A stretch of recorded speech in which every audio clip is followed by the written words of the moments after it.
It's a good thing I am now streaming and you are in here. This is great. And you know what's crazy? That I ain't casting. Crazy that you are in here. Alrighty. Look at that lobby title right there. Yeah, let me tap here. I was gonna play something quietly in the Let background. me tap it. Let's do this, I guess. And do that. Oh, that's way too loud. Okay, there we go. Wait. Oh, I forgot, Bomber. I actually have to do this in Discord too for you, so it's live. Share screen. There, you should be able to watch it like in real time now. Oops. I have this on the site. Ah. I have this on YouTube. Okay, there we go. Ta-da! Alrighty, Bomber. Do we know anybody on that? Crimson Bullet sounds familiar. Do you know anyone? Crimson Bullet sounds familiar, but I don't think I I don't recognize know anybody. It's like I don't think I recognize anybody on there. Not to be rude. Not to be rude. Oh, it's not even. I just single soul. I've never understood that. How is that? Oh, my bad. I forgot to change my screen. That's awkward. Live. There we go. I never understood that. How you never like know the people on the other side? Yeah. I mean, I'm sorry. I don't. What are we naming them? It's the blue team. The Mongooses. The Gooses. I mean, mine as well. The Crimson Mongoose. Actually, no, that's nice. Oh, I was literally typing it in. Oh, you were really I was really typing. really typing it. I mean, you know, And Lesgod. Surely they just have to be playing the Apes. Oh wait, that's right. Wait, how do you first pick? There's no way you first pick Nemesis with Umoja existing. Did they ban Arachne? Yes. There's no way that you first pick Nemesis with Umoja existing. There's no way. True. I mean, it's literally one of the best. They banned Mercury. It's literally one of the best first pick in that slot. They should just get Clean Umoja and then just call it a day, because you can flex the Clean. Obviously, you've got the sustain app already. Oh. I guess, but I definitely think I would have picked. I don't think they needed to necessarily rush the Baron there, because you already have the Umoja, so you know even if they pick the Baron, you'll have a sense of sustain. But Kleena doesn't suffer against playing against a Baron, and she can be way more aggressive in the earlier stages of the game. So I think they should have just allowed for themselves to have the Umoja and the Kleena, because they basically would have won their side lanes, but they can still play it more It also flexible. could be that they don't value like the Cleo as much anymore. Like they don't think like she's maybe not as good of a pick as she was before. I can. I Like do value. value. Or Tranquil just doesn't play it. Yeah, I was like, I do value and like. I see where that's coming from. Where obviously with her adjustments to her numbers, she might not be as like, you pick her and you win the game, but she's still impressive. Yeah, I was like, she still does what she does very, very well. It's the same thing like with Daji. So they increase like her ultimate so that it's on it's 10 seconds longer. But the ult factor is still what it is. Like if you're going against a bunch of people who do not have CC immunity, they still get pulled and it's still going to be problematic, and you can still build cooldowns. Is it going to be as often? No. And it's the same thing like with the Umoja. With them increasing her ult to be the longest ult in the game, like how long it takes to get it back. Yeah, at first we all thought that was going to be something that was super crippling towards like her kit, but at the end of the day, it's not how often Umoja ulted, it's the ults that she gets and how impactful they are, because they can be so game-changing, literally changing the entire geography of the map, especially in Smite. No matter how big they've made our map so far, is still oppressive.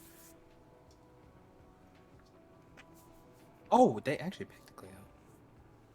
I like the curve of this pick. I don't necessarily know how I feel about the Geb, but if they're, it's fine because both teams clearly are just paying the peel-oriented type of support possible setup, but depending on what the ADC pick is here, I feel like there's I don't think the Poseidon I could see. I don't just like the Baba Yaga ban. I think that's definitely just picking an ADC to ban. It's so many instances for like this get pick. I want to hold any other pick. So pick what you want. Okay, give me Geb. His God pool's just like, kind of bad. He has to get his Geb kind of thing. Or what was the last one I had in mind? Fuck, I forget the other one, so I'm just gonna leave it to two at that. Because this does feel like rush. It's not like quote unquote counter unless he's afraid of like, oh, all my band support's gonna get peeled or banned out, so let me just pick him, kind of thing. I don't know. I mean, Geb 100% is like a justifiable ban. Like, it could have happened down here. But I'm at that point where it's like, do we really feel as though Geb makes that much of like a difference here? Because It really doesn't, because like you're playing a front to back style. If you're gonna pick Baron solo, you don't have dive, so yeah, like, that's so I'm like it's like no point in banning peel supports if you're not gonna dive the back line. like, I definitely see, and a lot of teams have kind of hovered this, especially like even in SPL, where they've hovered the idea of picking like Ymir here, because you see Yemoja, Baron, and I guess the clean doesn't matter, but you see the Yemoja and Baron.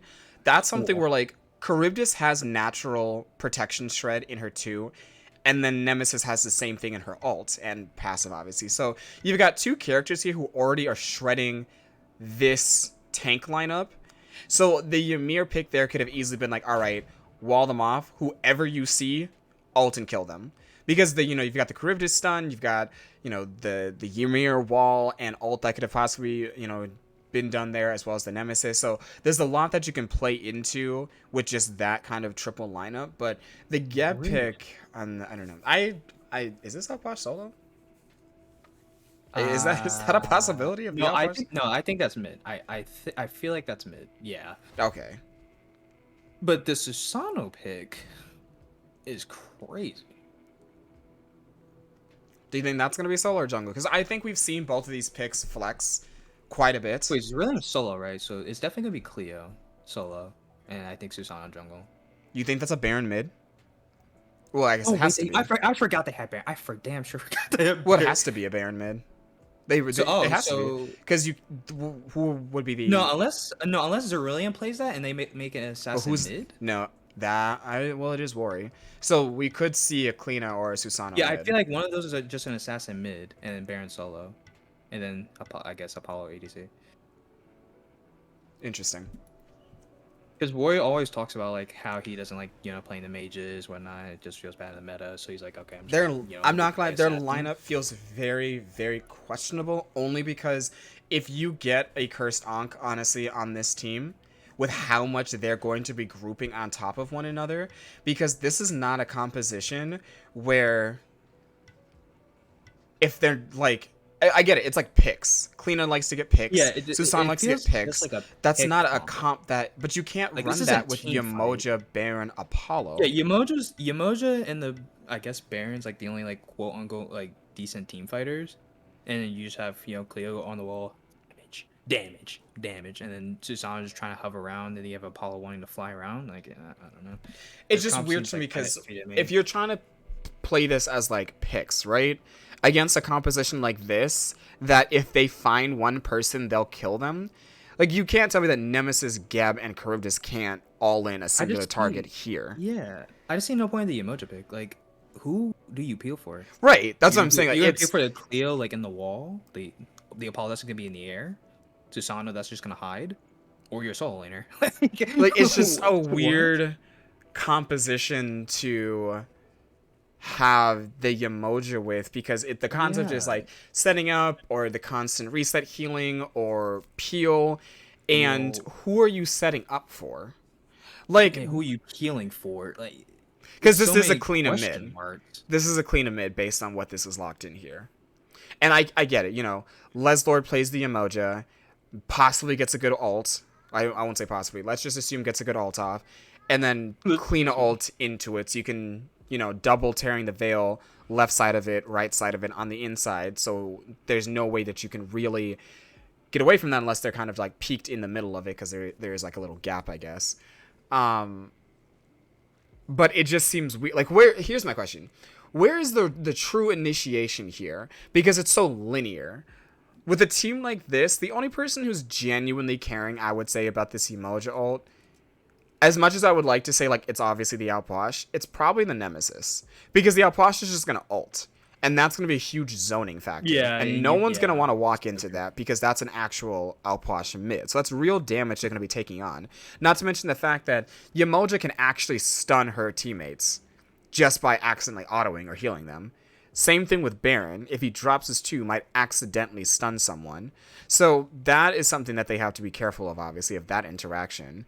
I highly doubt the Susano is necessarily just going to be in mid. You know, he's going to be on the wings, so that's whatever. So he won't necessarily get affected too much by, you know, the Crips, but it's like this, the Outwash ult alone is a huge deterrent for a lot of what they want to initiate with, because this Baron, like, yeah, Zerilium's going to be tanky-ish, depending on how he builds. A lot of them are building the Warlock staff build in solo. With Boma's hammer. Right, but he's still going to be eating an egregious amount of damage sitting in an Outwash ult. And like I said, you've got natural protection shreds from the Nemesis, from the Charybdis, and Shiva doesn't really care all that much about a Baron in lane because he can just ult the Baron ult. And it's not like he would ever get pulled in. He can just ult away. Like, the duration lasts too long. Yeah. And if Diesel, just the point of like what they want to accomplish within this like it seems like you give me an assassin mix so I can like quote unquote snowball and like gain like a decent lead through mid. Does Apollo pick just interesting?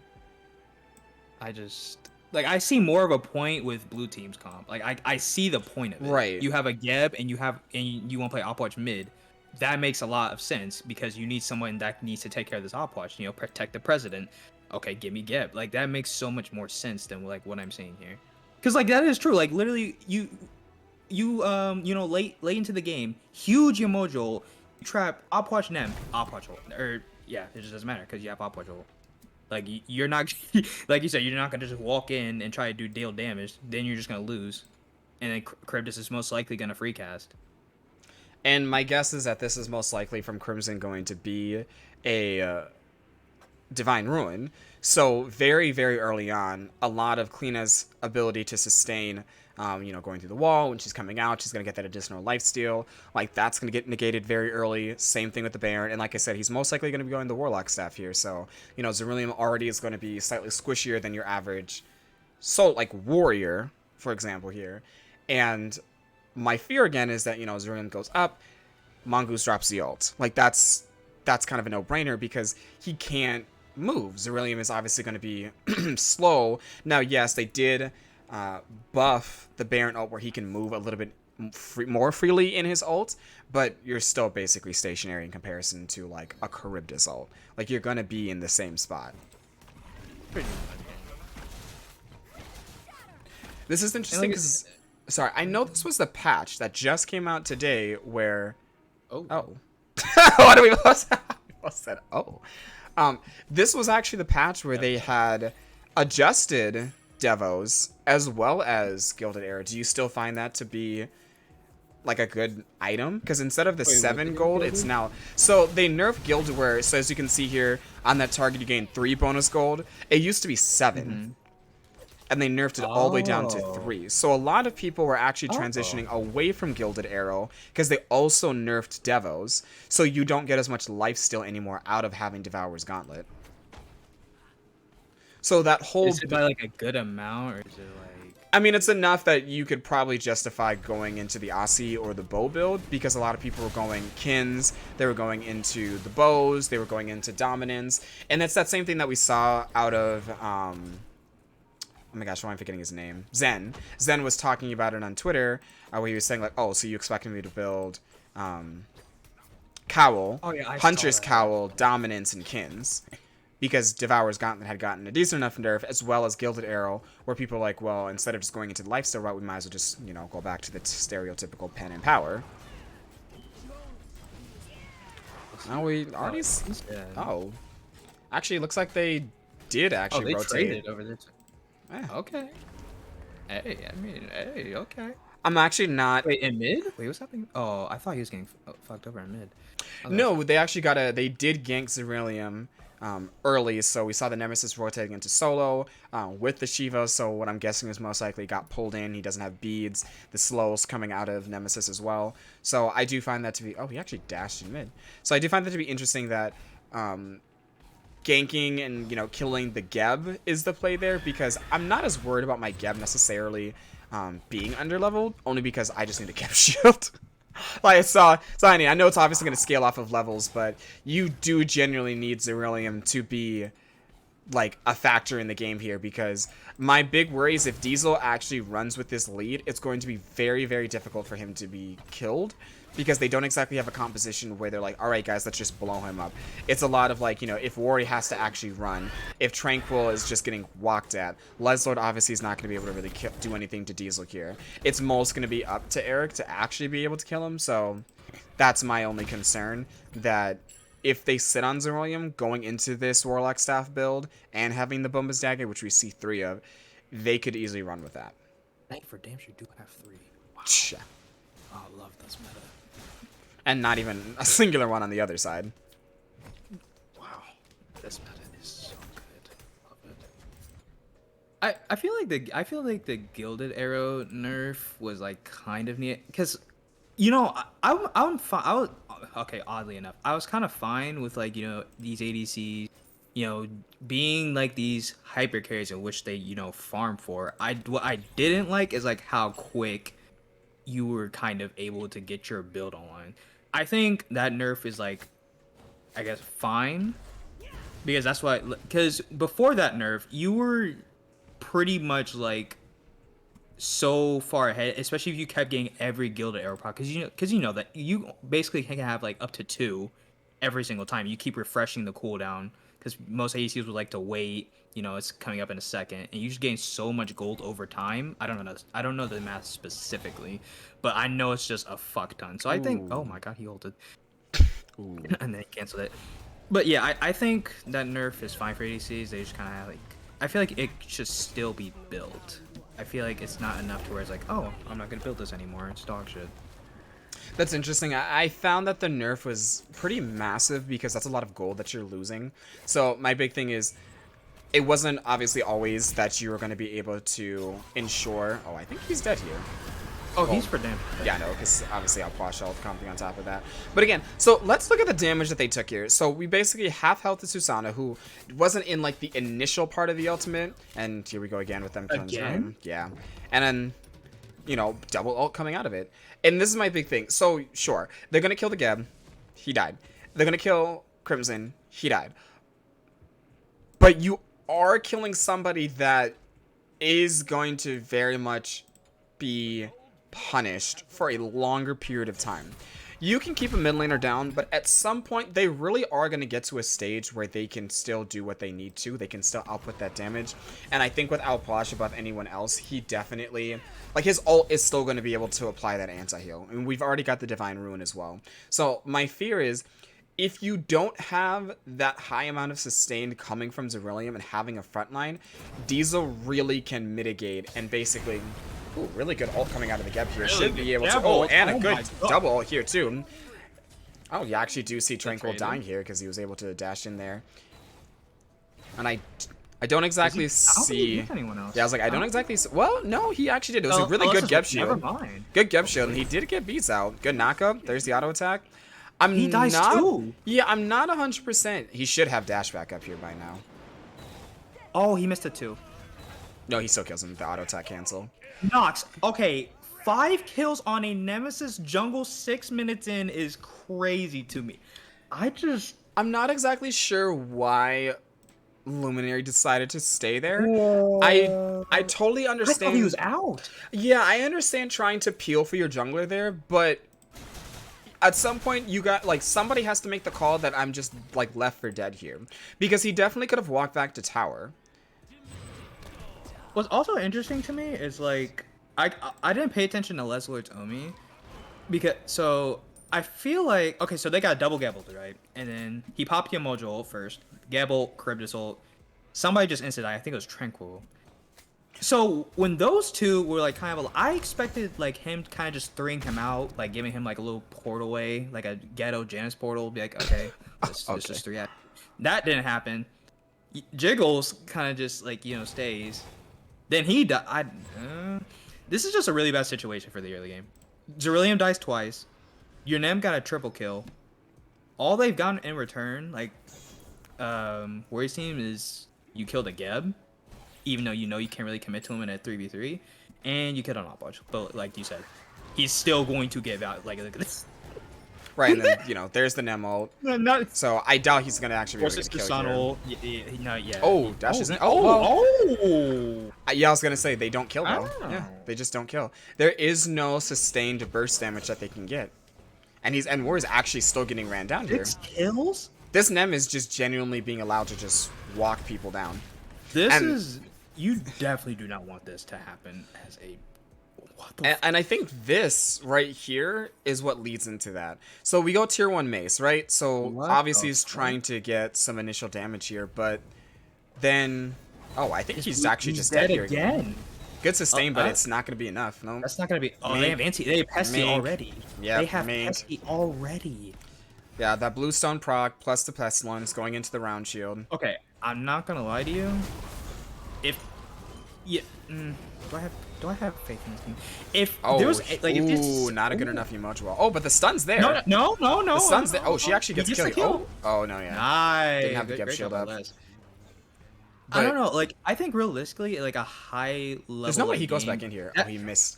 It's unfortunate. I think if Mongoose gets that, Mongoose gets that auto there, and he definitely gets that kill. That's not good. You definitely do not want to die with a huge lead that you have right now, especially giving it to the enemy jungler. That's like the last person if you want. If Les got it, it doesn't really matter. It's still bad, but doesn't matter that much. Because he's not going to be able to do as much as Tranquil can. Right, and I think Tranquil if he can keep this lead. Because you see here, that death immediately kind of tips back now into Apes' favor here. Look at it. Because now they're ahead. Now they're just ahead. Oh my god. I think, obviously, a big slip up there, but I find that Crimson Mongooses here, I think they just roll with this lead, at least for a little bit longer, because we have Transcendence here, Gauntlet of Thebes here. Now, luckily, Luminary did actually go into the Bloodforge, which I think is a much better path right now if you're going to go into the Lifesteal route. Only because, interesting out knowing that, Kleena still had the ability to dash into the wall. But, I didn't even know. I think it will allow for him to have a better power spike, because we see here, 75 physical power and 15% lifesteal. I actually somehow did not know that Bloodforge gave movement speed, whatever. But, so you've got 70-30, but I think the passive alone is what's going to be able to provide a lot more here. And a few more items, I think Crimson actually is going to be able to be a bigger factor here. Yeah, we're not right now. We're still not seeing much with this Cleo mid. Grant, it's 10 minutes in, but what's the point of picking an assassin mid? Most of the time, you kind of just want to gain pressure. Obviously, he's still good in team fight. I just don't know how Wari is gonna play the Cleo mid. And, I see. It's that old age term, too many cooks in the kitchen, as we already see. It's just getting ran down. This is what I'm saying. Diesel just runs this down. Not a solo kill, but Diesel just runs this down. They're definitely just going to play this one out of the solo lane. Oh, I think if he gets, I think if he gets that knockup, that goes differently, but double dash here, he should be able to just eat the ult. I think they just taste that. Yeah, they just taste that. Zerillium, you can't be 0-4 in 10 minutes. And again, only 28 stacks. I hate this so much from him. He does this a lot. He goes this upgraded TP, if he goes TP, of course, he'll always get upgrade TP as early as he can. I feel like it's just so bad, especially if you're behind literally like this. I feel like you're just better off because you're not TPing that much. I get it if you're pulling an Uzi and just TPing after every invade or a defense, but he's not doing that. You're just TPing back to lane. Actually, no, you're not. He's literally walking. Wow, I'm so pissed. You're not even TPing back to lane. What's the point? You're just putting yourself more behind. And doing this. I want us to look at this. So let's look where we actually have leads, right? So Crimson is actually ahead of Worry, probably about like half a level, and obviously it's still a massive. So Tranquil did catch up to Mongoose, and then became the 2-level deficit, and that was mostly off of him having died again. And he's trying to invade here, not finding anything, so he's not actively farming. Whereas you see here, we're finally going to set up a gank that could possibly go well. I don't see Nemesis really ever killing. Yeah, I was like, I don't see Nemesis really ever killing Apollo easily. Even with like it, Nemesis should never look to gank an Apollo. Like you're gonna have to get a relic force. It's good that he has beats, obviously. You're gonna get beats force most of the time against an Apollo, unless you like bait out his mez. You're just it's so hard to kill him, and he just dies. And I don't think. Did he I don't think this is enough to. No, I don't. I don't think this is enough. I hate to say it, but the fact that they're still the same level, and at one point we saw Crimson actually ahead of Worry is what concerns me. It's like you said. Oh, as we already see, Ring Around the Rosie over here with Diesel. Running him down? No, I'm so serious. Like they are literally. Look at this. I feel like he's really. Wait, is he on their side? I guess he is. Yeah, this one's so this is what I was going to say. I wanted to see more coming out of Eric with this lead here, because if you've got this massive lead and they've been camping the lane, you should be displaying this. This should be a good fight for them. Yeah, this is. But Diesel is. For them. I was like, Diesel was free casting for a great bit here, but despite this, unless they go for Pyro here, which he is pulling a lot out of them. I said we do see probably what's going to be a tower here. I think, honestly, I would have liked a Fire Giant play here. I think they're healthy enough. Yamoja basically has full health, and you've got your Soul Laner here. But I guess that's fine. Pyro's enough. Maybe they were afraid of Crimson walking in and possibly stealing it, but I see enough zone potential out of all of these people who are alive here that they should have been able to do Fire. I don't know. Do you think that would... No, honestly, like with a huge fight like that, right? You don't have ultimates. But that's like one of the bigger things. I think I feel like the Pyromancer is fine. Like, if anything, I would maybe like check their enemy jungle, see if I can take a little bit more. But I think that's fine. Honestly, taking the win, especially like it is 13 minutes into the game. I see what you're saying with like 2 assassins, full trans, and Hydras. I don't know. I feel like I would Kleena? just in a scrim. In a scrim, maybe I would have just slammed this and fuck. And on game day, I probably would have just like did the same thing. Just go Pyro, check their jungle, get wards out, and just take that huge win that we just got. I feel like I just think it's like really risky to take Fire Giant like at this point. Because I definitely think that with double trans, Hydras, Crusher, Bloodforge at that, and an Apollo who's got this lead, plus the Wind Demon, I feel like there's something there. But that's really interesting now that we finally see Crimson being able to... And again, he's got the Chronos Pen, he's got the Divine Ruin, and what I find funny is Trey has felt so emboldened to ult this Yamoja. Yeah, really? Leslie must have took his lunch money or something. The amount of times this guy like has gambled to Yamoja is actually insane. But I mean, I have to congratulate him because he is playing how the comp should be played, front to back. You have a Nem that can literally just Nem ult the frontliner, and then frontliner should just instantly die. It's just, I hate it for Leslie, but that's kind of just how they have to play it. And this is quickly what I assumed was going to happen. Once they finally start actually grouping up and they start playing this, like how their composition works, we are, which is, again, that whole, you've got a front line, you've got a back line, you've got a nemesis. I just see them kind of snowballing this. Yeah, those individual picks that we're getting. So let's think about how Crimson was dying. It was one of those little individual picks where he was in mid. Yeah, at one point he was with Trey. And he did die. Trey didn't die in that engagement. But again, that was more of one of those individual picks. It's the same thing that we're seeing happening to Little Bro Phase. He's getting rotated on, and there's not like, oh, he's getting soloed. Like, no, he's getting Yamoja ulted. He's getting, aggressed on. Oh, wow, he actually probably just got pulled down. He definitely got pulled in the tower. He got soloed? He got pulled under tower. Yeah, he was trying to kill him under tower. Based on this, Diesel obviously ulted. And auto. He's dead again.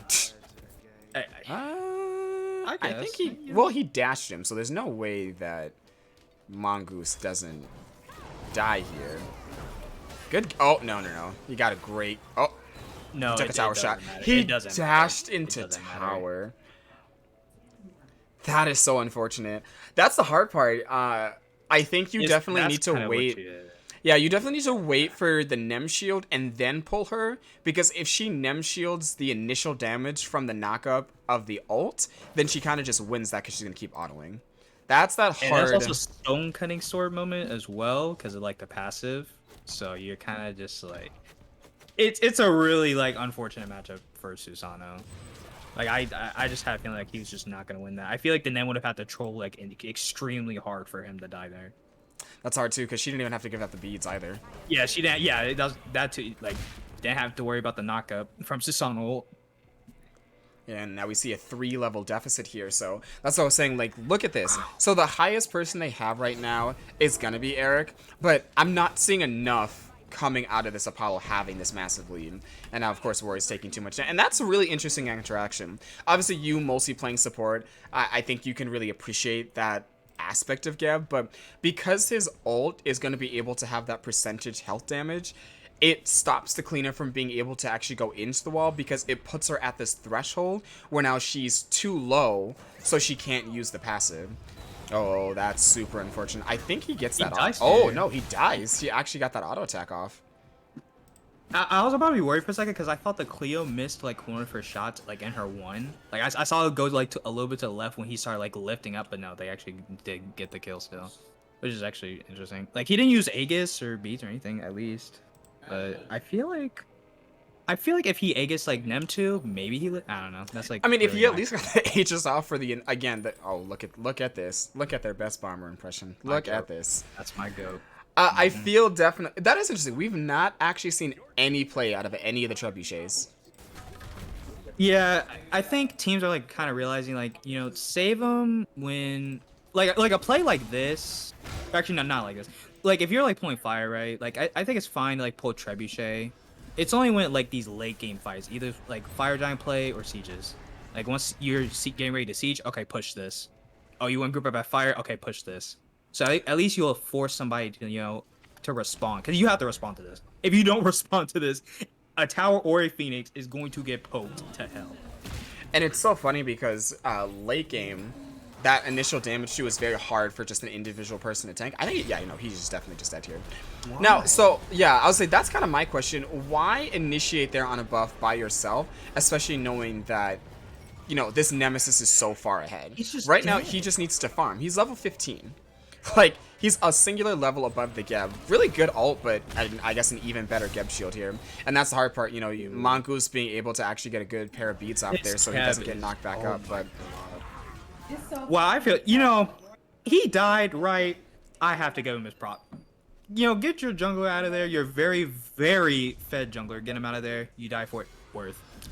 Absolutely. This Geb pick has been doing a lot of work this entire game. This is what I expected to. Look at this. 20,000, 1,000 damage basically per minute. This nemesis has been continuously applying pressure. We're averaging 2 is crazy. Yeah, it's like we and level 19, so almost obviously, you know, a level a minute is absolutely wild. And I think obviously that got snowballed heavily with the triple kill happening over in duo, but the fact that she did die, Mongoose did die obviously to Tranquil at one point, and the level did catch up. Tranquil was the same level, but again, what are we doing with these leads? It's that micro versus macro play. Your macro play is being able to kill the fed person on the opposing team, right? Oh, what did you do with it? My. And this is my issue. How does Tranquil engage, initiate, die, come back, and then die again? Now we're seeing a team fight happening. Diesel is just so far ahead that doesn't even matter. Great setup, obviously, that we're going to see from Little Broface is able to free cast here. Mid tower going down. Same thing we're saying. Nemesis is just going to ult Ceruleum here. He's so squishy. Doesn't have enough tankiness here because there's so many people here that are going to be shredding him. Geb ult, unfortunately, off the mark. It was really funny. It was something that you were praising so heavily, but okay, at first I'll say I see Diesel being able to engage here, but I don't see Luminary being able to actually do anything to him. I mean, this right here, this item alone is when you know you just won the game. You just know you're winning. I love seeing this item so early because this is when the person has said, I'm fed, I'm winning the game, I don't care who's going to try to attack me. Because this is a chat item. It is a chat item. Like, it's so expensive. It's still disgustingly expensive. But I'm just going to win. Yeah, that and Spear Rope are two of my favorite items. I love. Oh, wait, hang on. Does he kill him? I don't. Unless we get. Oh no, there's no CC. They don't get him. There's no. Wait, did he ult? I think he ulted. He did.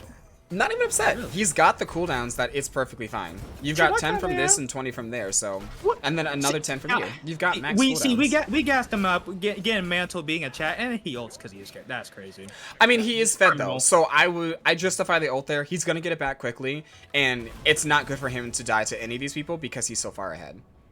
I mean, again, we're looking at the player damage charts here. Wait, this is a great play. Oh my, wait, do they get it though? I think this is okay. Now it's at the point this risky. Okay, yeah. I mean, they catch the Yemoja out here. I respect it. Are we gonna commit to her though? Okay, never mind. He did have Gabble. Yeah, so I think they're split. I think they're heavily split right now. Yeah, they are like pretty split. Yeah, I really like that call. Like when I think if they went earlier, I think if they went completely earlier when they see them like grouping at gold trying to do it, then we should start pulling it. But another fight, and why is there just so much fighting? Oh, I think I was gonna say, I'm pretty sure he just dies to that tick damage.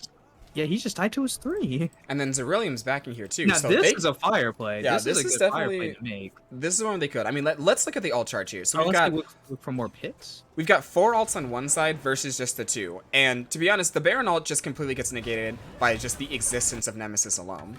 And their front line like can just eat the ult if they really. He's doing good zoning. It's really good here. And obviously, like, Warrior's gonna end up just dying if he does any type of damage. He can't get into the wall. So he's already getting zoned out here. And he has fire. Yeah, he's just dead. No, he is knock-up immune, but he can't. Wait, does he have blink? Yeah, no, he has blink. He has blink. Clean as innate movement speed might be able to get them out. Unless he keeps doing. I mean, he's gonna dash. He's good. He gets him eventually. Never mind. He fucked up the blink. Never mind. He fucked up the blink so bad. Oh my god. I love how Mongoose is getting a triple while we're watching this. It's still good to keep chasing. It's still good. Yeah, because this is your mid laner, and this is my big issue. It's like, oh no, he keeps doing that. Oh my god, the biggest chaser, because he fucked up his blink. He should have waited until he dashed then blink on him to get closer. This is so funny to watch though, because it just can't play the game. Wow, that was a terrible leg. Like, you can't defend your Phoenix if your miller's getting chased to death. I think he's good now. Because that additional movements, no, because if he turns around, then that's something. Why did he turn around? Can somebody in chat just clip this whole 30-minute montage? Why? Why did you turn around? Oh he definitely gets out. Warrior's terrible. He definitely gets out if he paths just this way. Look my god! The pings. If he just passed towards the tower line. I definitely believe he gets out. He shouldn't have turned around at any point. Absolutely. As soon as he hit that 2 and gets that good movement speed, gone. He blinked already. It's hard for him to close the distance at this point. Even with his 3, it doesn't matter. You're too quick.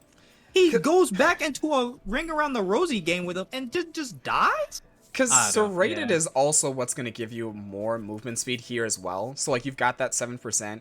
That too. Obviously, like, you've got no additional movement speed coming out. And he has Boomba's hammer. Shiva. Granted, he wasn't hitting camps that much to even abuse it, but still. I strongly believe if he just paths, you walk. You mean walk? Walk away? Yes. Like I don't know. Just walk. I mean, I don't know. I don't know what spectrals do. So float, I guess. I don't know. That is criminal to me. Float?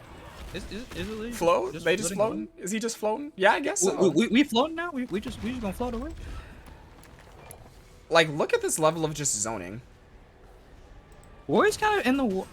he's not doing as much damage as I thought he was going to. No, I don't think he is going to be able to. Like, unfortunately, he is pretty far behind in comparison to, like, he doesn't have Heart Seeker either. Yeah.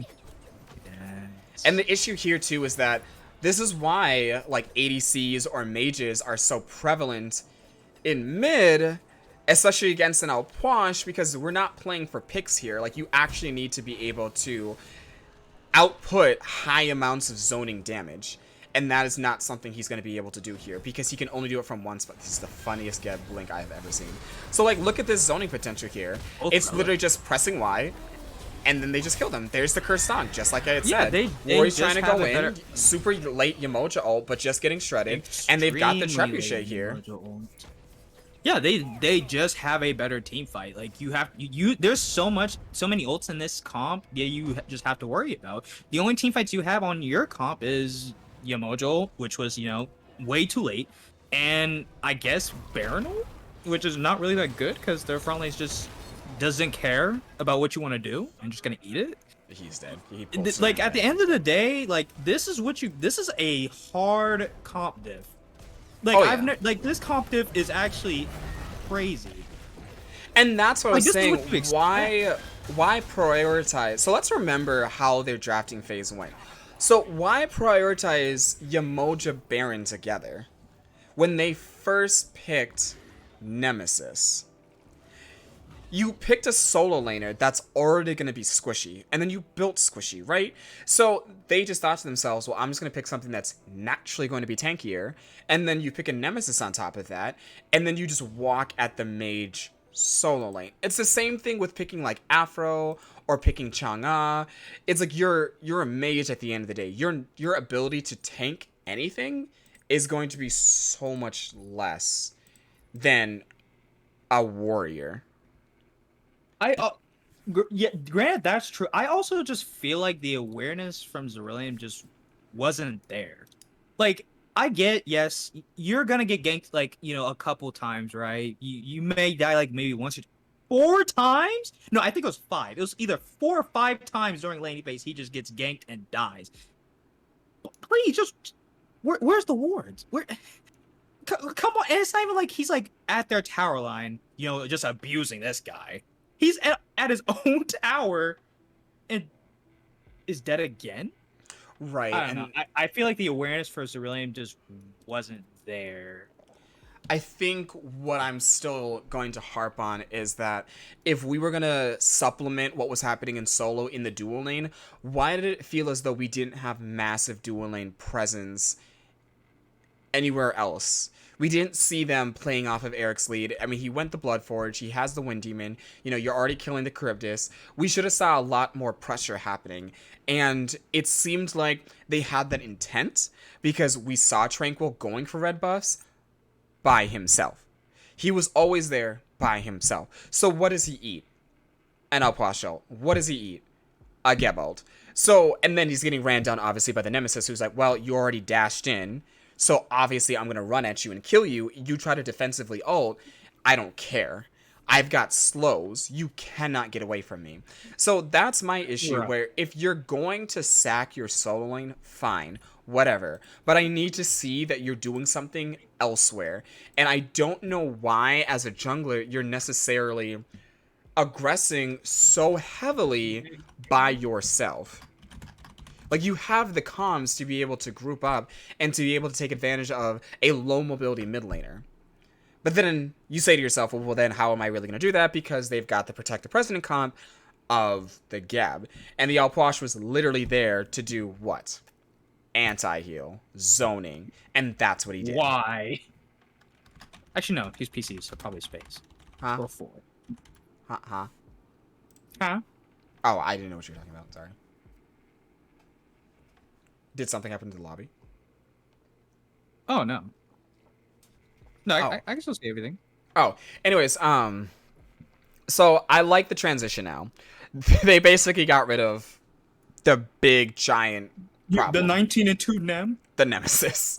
You can't pick a squishy comp like that anymore if the Nemesis is going to be on the table. Because they first picked that in the lobby. That was the first thing that we saw from anybody. And again, we prioritize saying how great the Yamoja is, but I guess at the end of the day, what does it matter when the Yamoja, or when there's a Nemesis walking around slicing and dicing everybody for their entire goddamn health bar? Like, it doesn't really matter. So, what do you feel as though they need to draft here now? Do you think the Baron is still something that they can prioritize because the Yamoja's off the board, and they can have that sense of sustain? If they draft Baron, I will personally go to Twitter and they are all blocked. Just give Zerilium what he is good at. when we see them frag, it's cause most of the time it's because we see Cerulean just kind of at their tower line, just playing a pressure pick. I So understand can I why they're ask you like a giving him. controversial question? What's up? We're gonna get haters for this, but I'm gonna ask you the question. I'm gonna let you answer this. Okay. This is gonna be really bad. Okay. Do you feel as though the carry factor on their team is from Cerulean? Like You heard the question. You heard only the question. You heard the question. You heard the question. Don't do that. Don't do that. Don't do that. That's not what I asked you. I mean, I'm gonna say yes, but I'm just trying to make sure.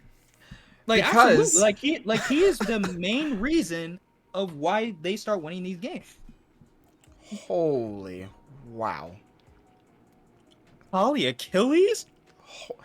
Okay, so also another question. You're a support player. You've played it professionally at all different levels. Do you justify in this meta first picking Khepri out of everything?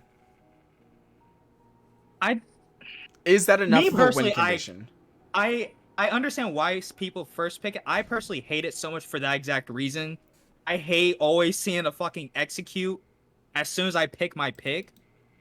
But Khepri has been like, starting to rise up once again of, being the top support. Yeah. Yes. I had to say, really let's hate just, execution. yeah. Yeah, no. That's why I most of the time hate Khepri. Like first picking it, like second, third picking, I don't really care. First picking, Achilles, or Thanatos. Like yes. Sana. Yeah. I'm just waiting for the execute mage besides Alquan. But yes, I do not feel as though Khepri is enough here because this is what I'm doing. I'm picking Geb right here. This is a Geb pick. Achilles, Kali, Geb, how do you kill them? Because, yes, Charybdis has her sense of peel, but TBH, there's a lot that's getting out of Charybdis ult. I don't see resets happening because Achilles can obviously ult away. Kali can ult herself to negate that. And Kali, I hate Baba when there is an ADC meta or an auto attack meta. She just dies in her ult. You can't do anything. You If just somebody's die. auto attacking you in your ult. Yeah. She cannot output enough damage. Wow. She cannot output enough damage fast enough to not get auto to death. I love that pick. This is so toxic. much. That is so toxic. I love Pick the Kumba, and Khepri does not play the game. Period. And it's so interesting. We only see Kumba because of how much auto attackers are like, we're here. ADCs can play the game. Nope. Mez. No attack speed for you. And Kumba is just so annoying. What's interesting though, Kumba's not gonna get banned because I don't think they understand how good Kumba is. Like if they would have waited for an auto attack jungler, like to be locked in, like for Warrior Team, I would definitely immediately slam the Kumba right after. Because now you're kind of just like, oh, never mind. I'm not gonna pick an auto attacker. I'm gonna pick, Actually, you probably can't pick anything. Oh my god. Yeah, it definitely negates a lot. What I find funny about Kumba is that he can play, as I like to coin it, more of an accordion style gameplay, where he can aggress. He can blink in, he can root somebody, he can ult someone, but then he has the ability to be able to come back and peel. So he can spread the map very, very wide, but also allow for your team composition to play on top of one another. If these three on this side here initiate, these three just here alone die. There's only so much a Charybdis can do to get away from a Kumba. It's just so difficult. You blink in, Charybdis immediately tries to go for the ult or tries to go, obviously, into the Whirlpool. Not getting away from that. Because let's just look at this. So, Whirlpool's got this 15-second cooldown after max rank, but Kumba's just got, the Mez at 15 here, and the Groggy Strike at 10, and most supports are building some type of cooldown in there. So, Really, Dagger. Right, so your ability spam is not going to be as great as Kumba's. He's got the know-how. He's got the kit. to chase you down. And it's going to be a very similar effect with Baba. Like, she's only got her leap, and that's it. And it's not even that far distance either. You can mez her out of it. So, my fear here is the jungler and the solo are going to be supplementing so much of what the backline is not able to do. And based on how that last game went, hell, if you're telling me that Big Dog ran a clinic with the Nemesis, and now he's on Kali, who can scale even better than Nemesis? Yeah, if he gets a lead like you might. Ooh. I don't like this pick, but that's okay. I don't like this. I don't think I like no, this. No. I don't think I like. I don't like this pick. I do not like this pick. Like, who do you? I really don't like this pick actually, like at all. Especially into an execute. Yeah, again, late game, Kali's just literally gonna auto you to death. That's just it. And it's not even like who do you trap?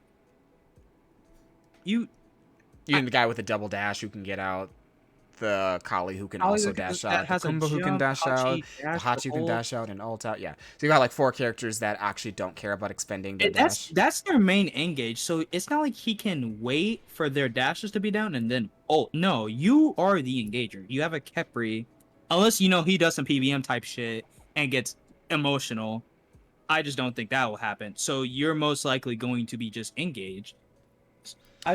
Wow, that you said I think solidifies it for me. Their drafts are very, very impressive. Oh, they have an ESET, so you just ESET anyone who does get trapped. And you've got your objectives. So, because at first I was thinking to myself, looking at the last game, and I was like, okay, Outwash, there's no big objective secure there, and same thing kind of out of clean, it's just shred. I was like, it can really go either way. Here now, you have it where there is no way of really just securing an objective. There's no just press a button and it's one instant form of damage that you can rely on. Whereas with the ESET, you do have that. And even if, like, Charybdis or Baba or Hades try to go in and steal, it's not out-stealing the ESET. Because it's too immediate of damage, and all of these people have tick damage.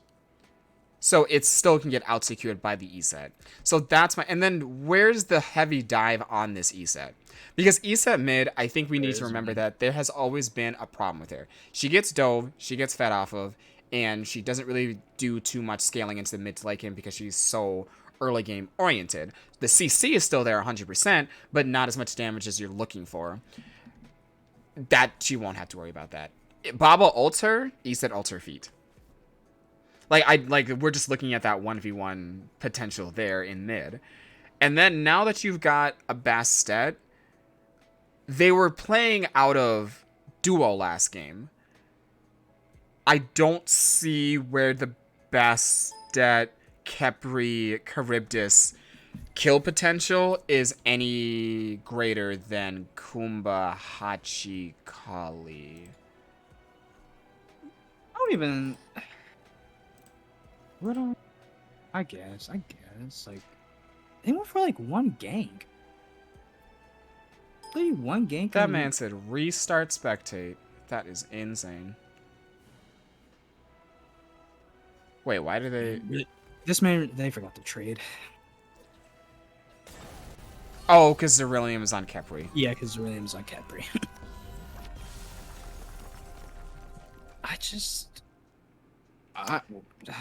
I don't know. It's like these comps are just interesting. Because here's what I always look at. So when I used to coach amateur teams, one of the training blocks that I would give them. So let's talk about like pick and ban phases, right? The first training block you give them is, what are you playing for? Do you play for objectives? Do you play for early game? Do you play for late game? Do you play for team fights? Do you play for sustain? What is it that you are playing for? And if you can answer that question, like if you can look towards a focus, then again, training wheels, we will play the comp as best as we can towards that and then see where it goes from there. So say you have an early game comp, but you get shit on in the early game. I'm like, okay, let's try a late game composition next time. Maybe you guys just need to play where you're not fighting early because you guys just clearly don't know how to.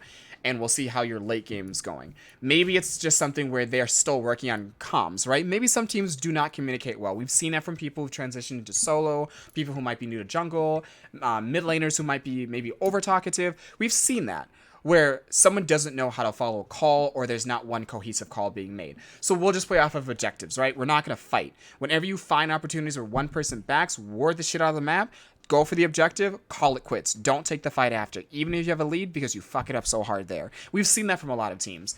Or, you know, like I said, maybe it's vice versa. Maybe you guys don't know how you do the macro plays.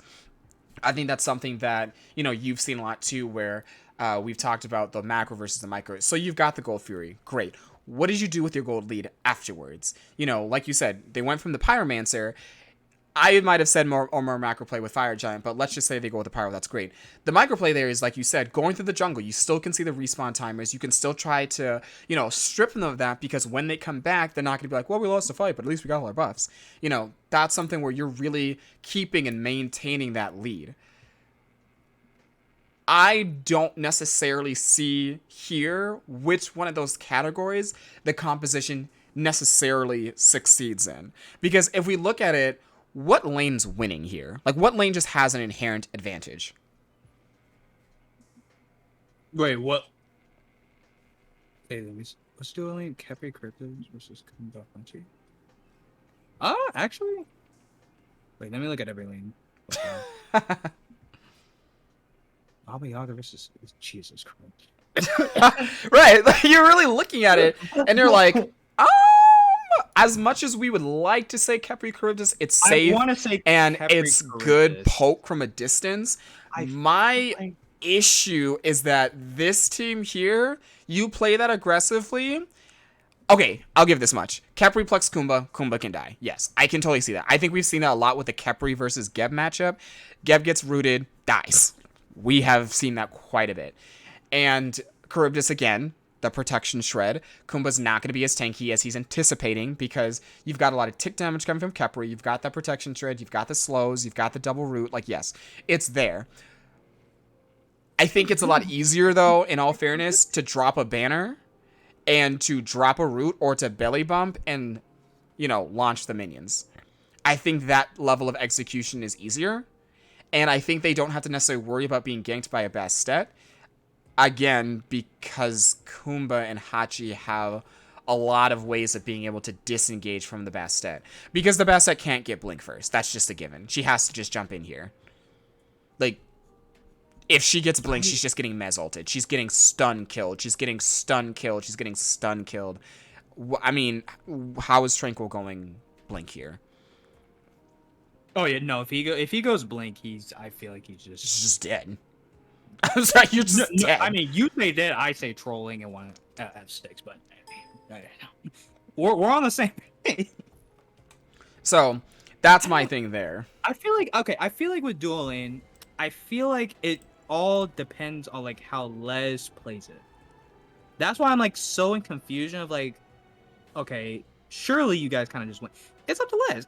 If he plays more reserved, you know, not try to get like, then you probably do just lose. Because the thing is like if they fight, you know, wave clear for wave clear, Charybdis has her one to where she could literally just push the wave. But if Leslor's now like, you know, body blocking autos or at least getting attention for them to use cooldowns on him, Kuma's just gonna root banner. Okay, you have to use your 3. Oh, wow, then you're just at a disadvantage. So I think this dueling like little matchup is just gonna depend on like how the supports are wanting to play. I guess my fear is it's so well. Again, I think Leslord has the advantage here.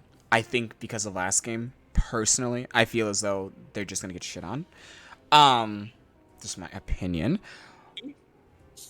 But to shed light on why I think that, I think Trey. Well, I guess Trey Wills is Trell, but I think Trey played his part very well in the Geb. I think he inted just enough that if he does it on the Kumba, I feel like he gets away with it a little bit more. Especially considering the Khepri went Shell here, and there's a Hades solo, again, with the Warlock Staff TP. I don't feel as though there's much that Trey has to necessarily be worried about. I hope the guy Leslie got 50 stacks. Why do I feel like he just trolled and just didn't get his 50 stacks? And I can't even tell if he did or not. That's like the worst part. Well, we can only hope. Now, again, we have it here where, you know, Diesel is going into, you know, tanky warrior. Obviously. That's exactly how he built last time. He's also going beat, so you don't have to worry about him necessarily getting ulted. But then... Why do you keep saying Glad Shield? Glad Shield? Why do you keep saying Glad Shield? Oh my god, if he gets a lead, this game's over. Yeah, no, 100%. He's definitely just walking at Worry. He's definitely just walking at Leslord, and he's just dominating the lane. See, I knew this. I wish I was watching this sooner. I just knew that was going to happen. Oh, immediate fight happening. I was like, do we really fight? He said this early? Poke. I was like, it is a good poke. Oh, like, oh, he got beats. Oh, no, he's dead. He's dead. He's dead. Yeah, no, he's just dead. I feel like I was just... I feel like the poke trait was fine. But I feel like his positioning was just terrible. Like, why are you... You do not fight with a Baba early. I'm sorry. It's so difficult because you don't know which one she's gonna get when it comes to like the line ability. And it's like the Warlock stuff. Like 15, 20, E set scaling, Baba scaling. I do not know why we take that. That's the hard part here. The Bass set is here to supplement the lack there, I guess you could say, of mid pressure. But like you can't. Like I feel like that was such a good trait until he pushed up even more after he jumped. Like I feel like it's fine to go for poke. Oh okay, gosh. I don't know what. Okay, positioning again. Like that's so bad. Like him going for that type of poke. Okay, fine, whatever. Don't push up to their archers, because I feel like that was just a lack of respect of like them being able to go on you again. Oh my gosh. Well, he wouldn't have died from the lash, but no, I think that's a double pot ticking. I'm so confused why. I don't know. I do know, but I'm confused why Tranquil is playing so far up in wave. Like, do you see this? Like and you don't have beats. Him doing this is crazy. That's what I'm saying. Like, I feel like it's just a lack of respect for their damage. He really just doesn't feel like he can just die to what they have. Look, this is. I was like, this is insane. Even right there. Granted, they are low mana, so that was like his only time where he can, like, I guess, do that. Oh, already an early invasion happening. And they did steal it away. But they might be able to actually properly collapse on this Kali. They should be able to kill this Kali. Oh, good jump though. Oh, out of mana. Now, so and Iset has no mana. Your Baba has they should. Cryo. They should be able to get. Yeah, no, they definitely need to get out. They need to stop fighting. Just get out. Like they use so many cool. It was really good that Warrior got Prio in mid, because their military can't contest that, so he has to go to the wave where he just loses a fuck ton of farm. But you know, I'm assuming Leslie is actually like kind of getting a little emotional because like you know they got both buffs. I saw him at the little tower line for a little bit. Proud of that, man. I will say this is where Zerium has a little bit of an easier time, only because the issue with Baron is that he has to be able to hit an opponent in order to heal, whereas Hades literally can heal himself and the wave, and clear the opposing wave all at the same time. I think that a lot of players are just going into the Warlock Zephyr out here. I find that Bancrafts would have been better because Kali is going to go into Kins, so all that health you have is just going to get negated. Right. I mean, I guess your Achilles is gonna get pesty, but like I don't know. Oh. Wait, no. Did I miss his dash or like did he? I swear I didn't see him dash. I did not see him dash either. Wait, did he just? I guess he accepted. Yeah, I was like, maybe he just accepted the death there because he got blinked on. That's like so bad. My guess is that if he dashed, he was just gonna get jumped on because the Kali still had leap, so they just kind of called it there. Are you kidding me? That's like fundamentals right there. What we just saw. You guys just hit 5. Pluck somebody. Get in He there. said pluck somebody. You're 5. You're level 5. Oh my god, I'm molding. I'm gonna mold for the rest of the stream. Holy shit. Wow. I don't see that. I don't see that often, but that is crazy to me. Ooh, Blackthorn hammer. Black. I forgot Blackthorn. I forgot they buffed it. Yeah, they didn't want us to forget. I forgot they buffed. I forgot.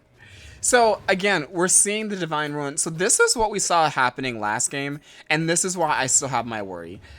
This is probably going to be a Transcendence. This is going to be obviously Warlock Staff here, Gauntlet of Thebes. It's going to take them so long as a collective in order to do anything. Yes, I get it. I get it. Like, Worry obviously will be able to passively stack because of Baba passive. But again, your damage is so limited. Because it's not going to immediately come out of your solo laner. It's who already got ganked and died. Your jungler seems to have a really hard time in this matchup as well, and it is not killing anyone. And you are not like you and yourself are just lucky to still be on the map as a Baba Yaga against this composition. I feel like Tranquil is looking for, like, I respect him because of the fact he's looking for plays. It's just his timing on his plays is just, his timing and his locations for like good plays is bad. Like, I understand, like, even it's like the smallest thing of like him checking for that between T1 and T2. I feel like both games, he's looking for plays, but where he's at and like the timing of it is just really bad. Because, you know, I'm looking at this ward that they have here, and we already see that this is a sentry. They have no vision, so we can already tell that the red team here, like, Mongooses are just playing this aggressively. And what I want to see is them playing out of a lane or playing for an objective, because right now, if they're trying to do this, we're just going to build stacks, we're just going to get items online. That is not what this team's going to let you do. That's not what this composition is going to allow for. You're going to get aggressed on, as we clearly see here. There's going to be the leap. Didn't have to pop beads, and didn't have to necessarily expend his ult, so I will say that it is good on Warrior for being able to be patient there. Yeah, I'm really glad he didn't. But I also respect Mongoose here for being able to at least, you know, test to see what is the reaction you can have. Got it! Wow, they got the buff. That's so tilting. Ooh. Oh, it's for the re-engage. Okay, never mind. Okay, this is a re-engage. This is because he wasn't able to pop it. Bastet ult does miss. Huge ult coming from the Charybdis. Kali should die here, but did still have ult, so not too worried about that one. I think the Kumba... Yeah, okay. Kumba does get out. Not bad.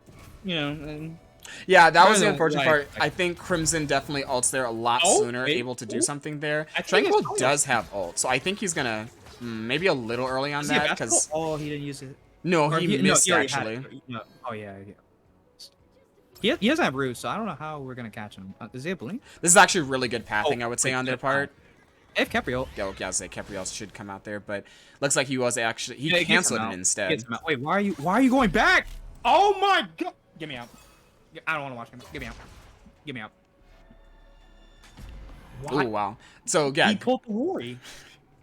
He pulled a Worry. Had Bastet ult and... Oh, not sorry, Bastet. Had Capriol and I think got a little bit too comfortable.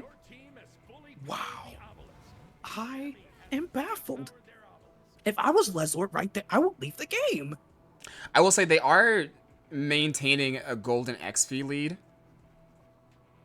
But my issue is that this is going to be a massive trickle effect because, again, look, level 9 to level 8, level 8 to level, well, just hit level 8. This is even here, 6 to 7. But like I said, Trey, I don't really care because he's been a martyr and he's been doing it very well. He's aggressing where he needs to, and Kumba is always going to be able to do Kumba things. It's not like Ymir, where Ymir can't do Ymir things because he has to walk at you and his CC is so linear, whereas just... like Trey blinking in alone is enough to force actives or leaps or ults out of them, because the root can set up for a massive kill, the ult can set up for a kill, the mez can set up for a kill. There's so much in the kit that you don't want to take that risk because there's so much CC that can follow, and there's the existence of Akali. What's interesting Wait, let me hold on. Let's see what's happening. Okay, we Ooh, got already had bead. to pop Ooh, beads. in. He uses that, so she can jump in for free here, and let's pulls him. Nice. Okay, Interesting no, anyway. disengage. I thought they Yeah, were it going to is. keep going on the Kepri, but I'm sure they were afraid of just Nah, the follow-up because they don't have a lot of vision on the left side of the map here. it's And they also knew wasting red time. buff. Yeah, because So they knew red I buff feel was like coming up. Jeffrey just wastes so much time, and that's. Did he beetle? He did beetle. He's gonna get a lot of damage off. He said, "Oh my god, that was a strong deal. Holy fuck." Yeah, nobody dies here. Everything. They get red buff, maybe. And that's the Let's see if hard they part. Like, that's secure. just going to be a constant thing. Nice. He's gonna get a huge stun here if he gets it. Capriol. I mean, honestly, they're just kind of saving it. Unfortunate timing of that one. I don't think they obviously see Ceruleum rotating in here, but unfortunately That's looks a like, very yeah. late rotation. Ooh. Yeah. Oh, There's you a- mean the double there's- dashes that gets out of Hades ult? Yeah. Yeah, there was Yeah. a lot of disengaged. What's why was that so late? Why? Which is funny because Both souls Diesel, in I was like, rotation were Diesel so came late. in late, but didn't waste anything because Like it's still has ult, still understandable. has beads, but we see TP utilized here, ult down on the Hades, and he's keeping a lead. I will give Ceruleum that, but I'm nervous that that performance that we saw is just going to be a precursor to what we're going to see later. It's just. I would have understood Zerilium's rotation if they were literally like walking to the, not even walking, like just at their red buff, still looking for a fight. Both soul laners just got there as soon as everyone's like, okay, let's leave. Right. Like, I'm so confused about it. Also, we saw this Kumba blink one time, right? And it was to blink away. What? Is there another time where I'm missing where he like blinked aggressively at all? And at least not from what I've been capturing. Possibly there might have been a moment, but I'm not going to say that it's been anything impactful. Like what I'm getting at is like, you never want to like do this where you like, oh, let me just get blink, just save it for 12. Like I feel like if this Kumba's completely better off, especially for how these team fights are going. Like if imagine if he had like maybe Shell or I don't know, Horrific's like okay, I guess. Just literally any other team fighting relic with their team I fighting. think the Horrific would have been fine. Them outputting less damage, allowing for the Collie to keep going in, and I think that with that kind of comment, I mean, look at this CC. I think that's a massive thing that you can play off because you know they're going to probably beads the initial CC, and then you can kind of follow up from that. Nice. My worry... Oh, huge damage. Okay, he said, "Oh, I understand," but the blink Collie was kind of crazy. He just and dies getting here. heavily CC'd here. Yeah, Great way fuck. too much. Yeah, way too much CC being applied onto this Collie. I think Mongoose needs to ensure that Trey and Crimson are in a position to keep aggressing, because I think once Crimson backs off, it's pretty apparent that the team fight is pretty much over. Because Crimson is going to be the high CC, high damage that's going to come out, because Bro hasn't obviously, started rotating just yet. Oh, he's dead. He's just dead. No, he's no, just way too much CC. There's actually just too much CC for Ceruleum to play the game. Why did he hate me? Wow, there was way too much CC. Wow, I And- almost thought this man was the Morgan for how like weird that ult was. I really thought he was just the Morgan, just using his ult Just- because he's about to de-transform. Like that's what that looked like to me. Like what was the point of ulting there? Like nobody was close to He's death. like, what did he do? Yeah, What?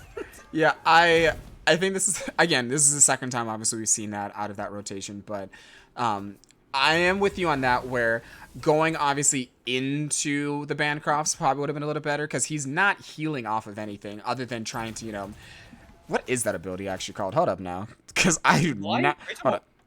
Oh wait, that's the passive. No, it's Shroud of Darkness. Okay. No, it's Devour Souls. Off his Devour Souls. Oh, you're talking about his 3. Because it's the Shadow Darkness into the Devour. Yeah. So he's not healing off of anything unless he's like actively hitting someone, but he's not healing in his ult, and I think that's why Bancroft's obviously has been a big staple. Even if he was to go into what I've seen like a Pythags piece, so that's going to give you the cooldown, the protections. Oh, that was a good dash. The cooldowns, the protections, and then the people around you will be able to heal as well. I could see that coming out just so he's not so squishy. Because, again, we've got the Pestilence and the Breastplate, sure, but you still have the Warlock Staff, and the Kali is what I would hope to be akins in this next slot here. I just realized that Zerarium has... Ooh, no beads. Ooh. That was a very poor utilization of the ult. I think Crimson is playing very scared now because of how much damage he's been taking from Worry ulting. Yeah, no, this comp is like complete. He did it again. Yeah, Unless he get the kill. Unless he just dashed. Okay, he must have just dashed. I must have missed him dash. I swear to God, I thought he had dashed. Is he? Yeah, he's definitely out. He's. Oh no, he's dead. Oh, great dash here. Oh no, he still dies. Oh wow. Good speed. Oh, never mind. No way. And again, like imagine an ISIS in or ESET. Imagine an ESET somewhere in here being able to apply CC damage in the ult. Again, if Crimson is not in these fights, I find they kind of instantly lose. Mongoose is now, I can see here, going into the Kins, but Mongoose has not reached that apex stage just yet. Good thing Diesel did not die there. I think he's a little bit too much, which I can check here. Oh, he's not as high as he could be, but he is, I think, still worth a little bit too much to give up a bounty for. Actually, what I want to see here. And it seems right now that Worry is free casting. Oh no! For how long? We'll see. Because we've got Wind Demon online. We're going into, so we've got tier 2 of this, but we're going to be going into Kins here shortly. I just need Crimson to live. If Crimson does not live, then they win this. No, what's interesting about this is like their comp, right? Like we were talking about, like in Pizza Beat. Oh my God, Achilles Collar.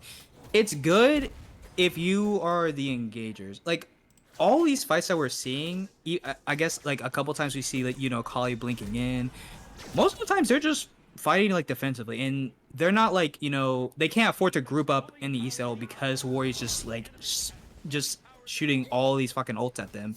So like their disengage is like mad, but like if they engage and force ults, it gets a lot better for them to be able to play the game. So their Kumba hasn't been playing the game. Like we've only seen one blink out of him. I don't even think he's Kumba. Wow, he actually got hit by that.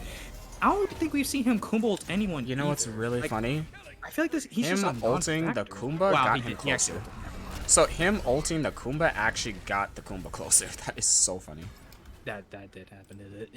Oh, that was a good Hades ult, actually. That's a great Hades ult. Yeah, I'd like to ask why that went so poorly, but Mongoose also did not ult because Rory kind of just blew him up. Yeah, no, I feel like the E-Settle's really just their win condition, huh? I guess Kali, but Kali's not in the late game, and she's level 12. But in the E-Set's behind already. Like their team fight's just bad. But notice like, you can't do anything. Notice Rory actually being able to be a massive factor here. If this E-Set solely looks for just poke damage instead of stealing, they get off of this. This E-Set needs to just be applying damage right now. This E-Set needs to be applying damage. This E-Set needs to be up. There's just when that's wow. That was so hard to watch. That was so hard to watch. If the E-Set just applied damage, they can't tank that. Because they were taking so much damage. That was a little criminal, I'm not gonna lie. What was kind of criminal to me? Was that Tranquil zoning? Like what? I saw somebody right next to the E-Set. I was like, Tranquil, yeah. Tranquil was Tranquil was like literally probably I was like, is he spear ball and two wing us away watching from her death. walk? I was like, well, no, he was literally is really walking. If he got spear balled, he probably just died. No, I think he's actually dead for what he just did. They don't have Kins yet, so no. Maybe Kali just needs Kins. She has Kins that she dies. Because Zerilium's going into more damage here. Oh, wow. This he's just behind. Damn. Ain't nobody dying on this team anytime soon with a Capri. Oh, wow. That's insane. Yeah, this is one that Planet of the Apes I think are playing very well. Taking advantage of the misplays of Crimson Mongooses. They have been the ones that have been initiating everything, I would say. But again here, taking advantage of the misplays. So why is Crimson by himself, knowing that the opposing team just got Fire Giant? Like why are you trying to do red buff there? And with no ward vision. Yeah, I don't know if it's like they got so happy that they won game 1 where it's like, okay, turn our brain off and play the game. Yeah, I don't know what it is, game but 3, this is right? not the team that we literally just saw last game. Like, I don't know if like their little cousins like playing the game. You know, here take the keyboard, take the mouse. You know, I'm gonna get a drink. I don't know what's happening. Like this is completely different. It is because Mongoose obviously was the clear That was a winning factor for them. Well, he jumped in. I mean, he finally has Kins, but it's just too much CC. Different. They have just Capri. yeah, it's that's too different. much CC. And he has beats for, so it's not like he can just, you know, beats a CC and try to get away. No, you just beats off of a double root into Zerilium's engage. I don't know. And I'm not quite sure, to be honest, why Mongoose decided to push that so hard. Trey didn't even get his blink. He didn't get actually any of his actives off. Just putting that out there. Or relics. He didn't get any of these off. Yeah, this guy has just been a non-factor. Like, oh, I don't know why I'm like worried. Like he's just not a Capri. Even if he tries to go for execute, he's just gonna miss or get body block. Yeah, they just they're just doing what they want. Who do you have to worry about? And I would say Crimson has had a lot of questionable ults this game. That too. Like his ults, I guess for like, you know, the grouping defensive ults like were fine. Now we're just seeing like, wow, these are just terrible ultimates that we're just looking at right now. And I'll say that's wow, that was a. He wasn't even on top of him.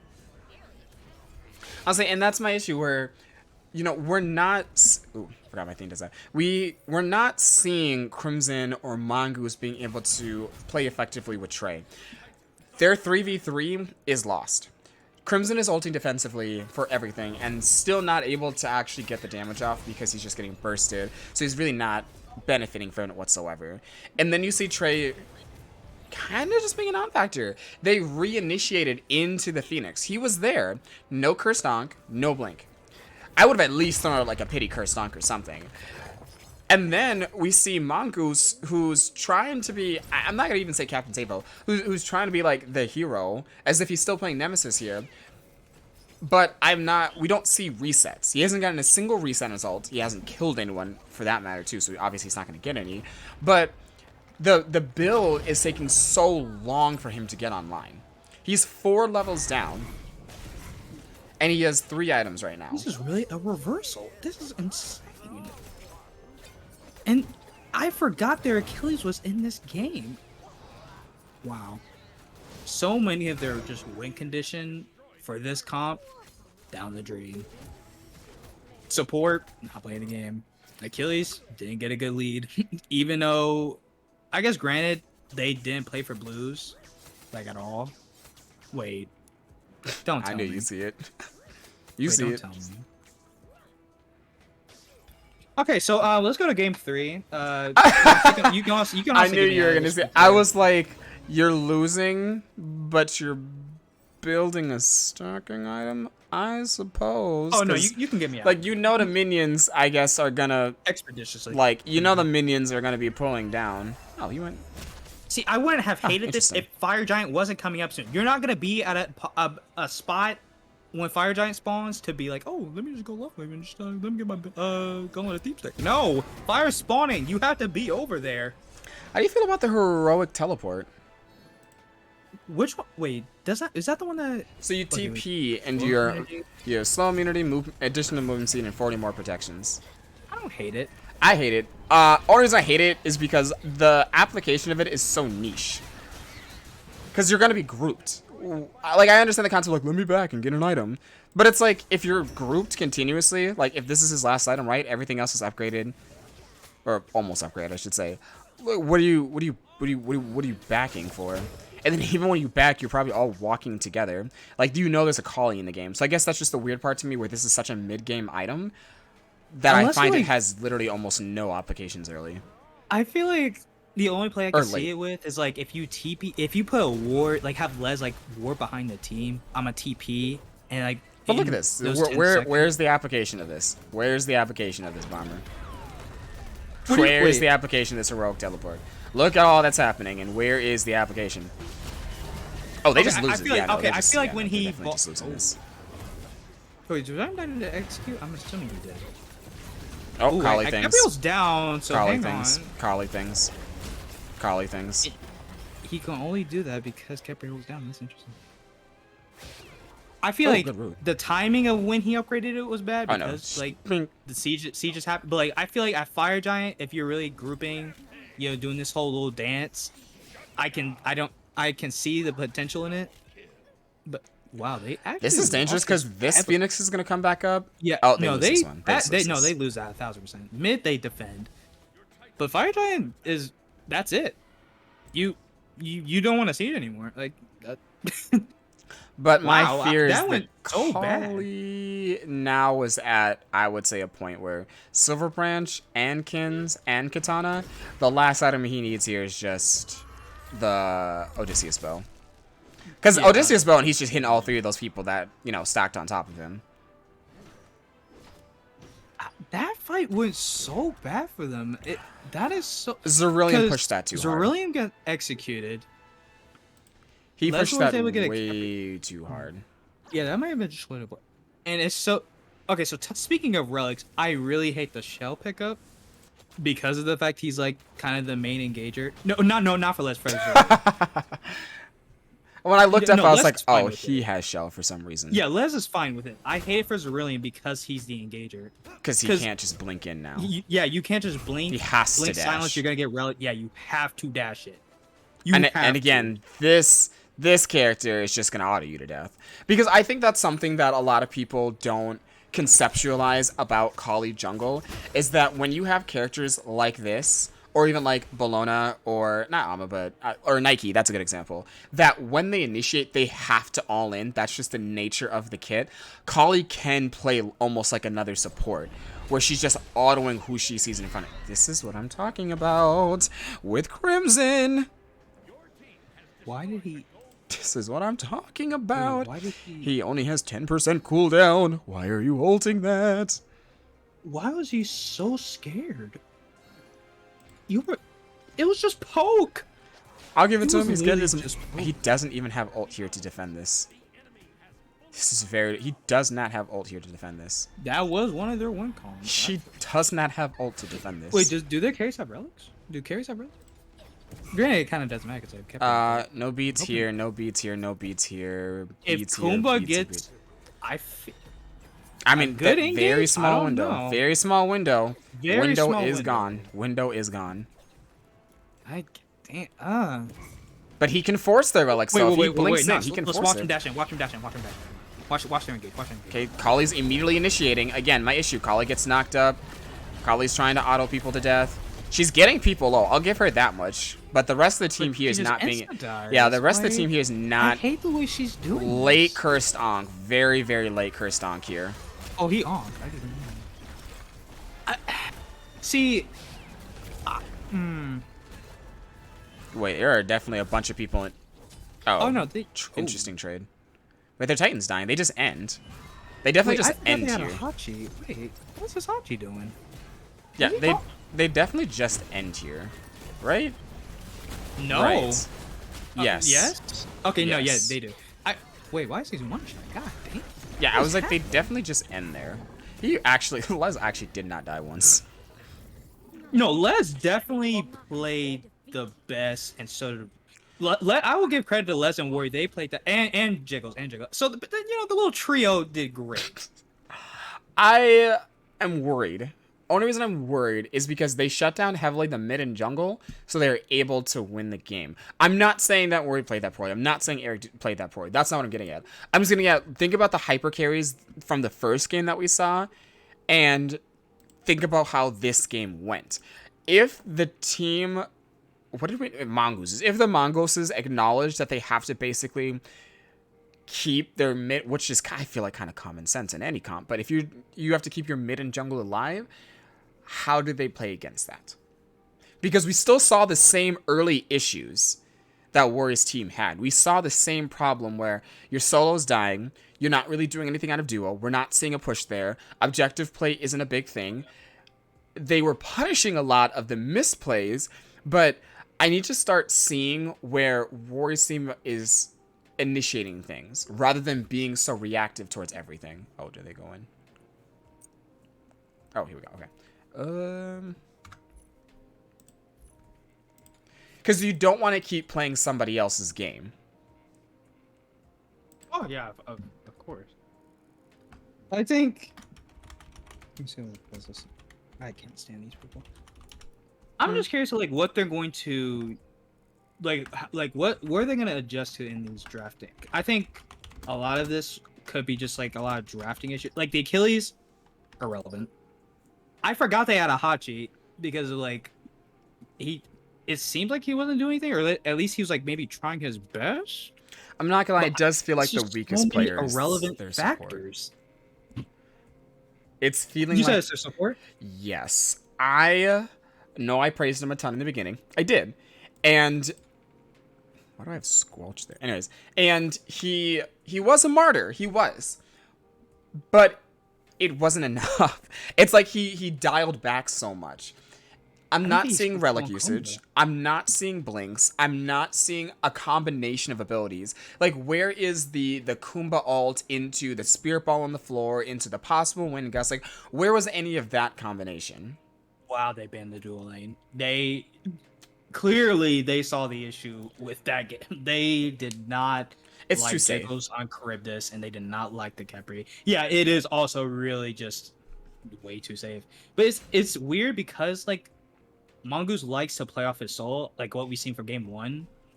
Like, yeah, he did like maybe a gank or two in duo, but his main focus, he likes to, camp solo and invade blues. Unfortunately, we didn't see that because he was just so far behind. So I'm assuming they're just gonna give like their solo laner good pressure, and same thing with their jungler, and just try to just run at blues again, because that's pretty much how they, won first game. My question to you is, when acknowledging that a team is going to camp your lane, I feel as though you have two options. The first one is you obviously apply pressure on the opposing side of the map, right? Or somewhere else. Right. You want to supplement it. The second one is you know something is going to happen, so why don't you prevent it from happening? Like, you know what they're going to do. You know where they're going to be. You know how it's going to play out. So why don't you have a preemptive plan for it? I haven't seen that yet, and it's interesting. I don't know if this is just Tranquil saying to Zerilium, I'm going to sack your lane, you figure it out, and we're going to call it a day. Or if it's simply them just not being able to communicate, like, hey, this person's going to come, we're going to ward up, and we're going to make a play out of this. Because honestly, I would say the reason why we're seeing such issues out of Planet of the Apes, at least in the early stages of the game, is that they do not make any preemptive plays. They don't play cohesively. Because of the Uller Gab. Sorry. Yeah. No, yeah. I was like, really? That's what I'm seeing. The dual lane, that's fine. They're sticking together. They're doing dual lane things. But Rory seems to kind of just mind his business, play by himself. Tranquil, moving on. And then there's like Zerilium is just kind of getting pressured. Wow. I'm curious to see what we pick in the solo. Wow. Wow. I just don't know what to say here about Trank. It's like the performance of the Susano, poor, of the Bastet could have been potential opportunities. There were opportunities. I just need to see here because you notice there's no Daji ban, there's no Yamoja ban, and there's no Baron ban. Into Gab? I'm assuming this is for healing. Dude. TBH, I think I picked anything Baron here. else. Maybe. I would have picked anything else. Really? Oh, wait. I was talking about the horse, and then you said for healing. Is that what you're talking about? Yeah.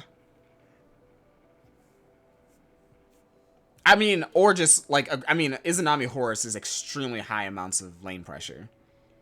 It is, but the thing, okay, it only works, right, if you don't give them respect for level 1. If you fight them level 1, I swear you want to lose lane.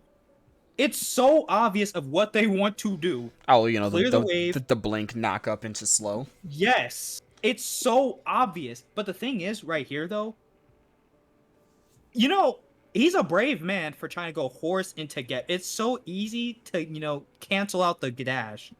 Even if you don't cancel with the knockup, you have a Geb shield. And he's a single target, so he has to hit somebody. Unless it's you. And I'm pretty sure he doesn't want to do that either. Unless it's you. Unless it's literally you. But even then, you have something to defend your own self. So, I don't know. This horse pick is questionable. I will say I do love third game matches because you see a stronger banning phase. I think that without the emoji ban, without the Baron ban, because neither team really played it to, I would say, like, its greatest extent. And then we don't see a Daji ban either, probably because of the existence, obviously, of the Gab and the Uller. But on the other side, you have Osiris and Horus. We're seeing more targeted. You know, no Kali, no Kepri, no Charybdis, no Baba, no Nemesis. Everything else, I think, is just kind of like, meta-oriented. So afraid of like, we've seen it all 3 games in Arachne. Why? Look, did they scrim somebody? Just had like, we are never letting another team pick Holly or fucking Arachne again. Yeah, because if you have a Gab and a tier, I don't see why you're fearful of an Arachne, because they shouldn't. Oh well, there's a Daji. Never mind. Wow. I really was like, oh, they don't have a Daji because of the Osiris and Horus. Wow, that's really wow. So far, I'm not gonna give like much praise to it because what's the big follow up? We don't have one yet, unless we're tier alting on top of the powwow. I mean, they didn't ban mid, so he has a lot of options here at mid. I like the Chiron. I like the Chiron. Horus. Yeah, I like the Chiron. I like the Osiris. You know, it's there. You really could just all group. Oh. Wait. Oh, Osiris jungle. Wait. No. Athena into. I mean, jungle. I guess this. I don't Athena know. jungle. I think it's not. I feel like I'm seeing an Athena jungle because it's an Izzy. No, it's definitely Athena jungle. What's interesting about it is both of these picks, like, alone are bad into Geb, because Geb can just Geb shield whoever is gonna get the CC. But I guess you're kind of just going off the saying, well, you're going with Geb shield. Granted, that's what I was gonna say. I was gonna say that same the other one shit. can just frag. Yeah, so I was like, guess, you can't Geb shield the world. you can only Geb shield. Why? This is the last thing I expect. Wow. What a great game for you to spectate.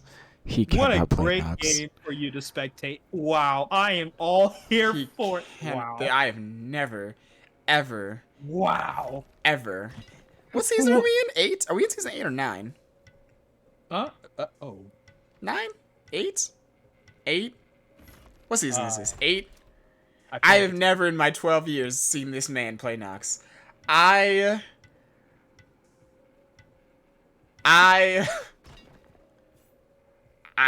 never seen him play Nox. Okay, so Horus definitely isn't playing the game. I feel so sorry for him. He has to get beads. He has no choice in it. Athena, I guess, doesn't get to play. I'm just mad because there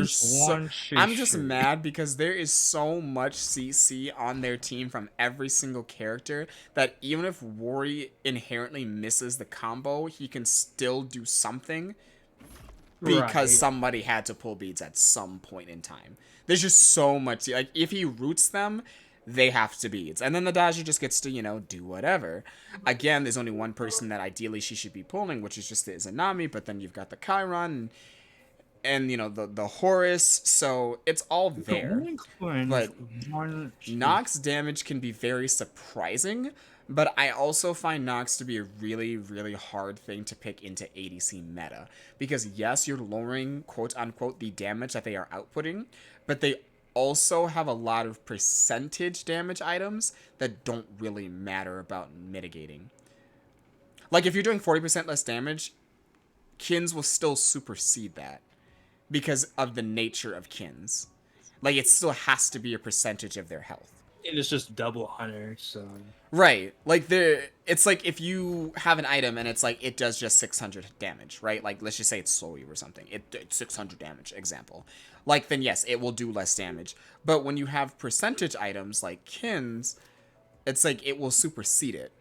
Which is really weird interaction, yes. But it's the same thing if they get, like, Odysseus bow, right? They have a bunch of Odysseus bows. It will mitigate it. Like, the Nox ult won't really matter because there's so much damage that's just randomly being output that it makes up for it. Or even, like, Executioner. It's like, well, their protections are still shredded because of how Executioner works. So they're still squishier.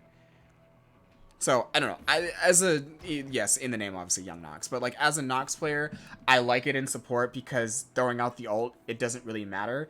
But in the mid lane, where you're supposed to be the high damaging character, it matters a little bit more. She does have, honestly, like, raw level CC, not CC, raw level cooldowns for her ult. It's very, very low, actually, especially if he actually goes Chronos Pendant on Nox. You'll have your ult up actually every single team fight because it's averaging every 60 seconds without the Chronos Pendant passive. So there's that aspect of it, but Chiron kind of just bullies Nox in lane. yeah, like whoever you root cleanse. Oh, let me get cleanse. Oh, I could get cleanse. It's the same thing for like the duo matchup with Horus and Geb, like, and like with that thing, like it's so easy to like tell when somebody's gonna knock soul. Like this huge wind up, you hear the noise, and your tank is just gonna block it, especially in mid where you really want to block it because it does hit their carries. Like it's still like at the end of the day, it's still gonna affect them in some way. And Roy, you notice how all the other games, right? So he was playing. Oh my God, what was he for? Kleena. So he was playing Kleena. Wait, so I'll look past that, but we look at. What? I didn't. Oh, it's a Cyrus jungle and Athena solo. I thought that was gonna happen. That's why I was still questioning it, because I was just like, well, it's not like Athena jungle is like unheard of, or Athena solo is unheard of. I kind of kept that in the back of my mind. I was like, it's not unheard of.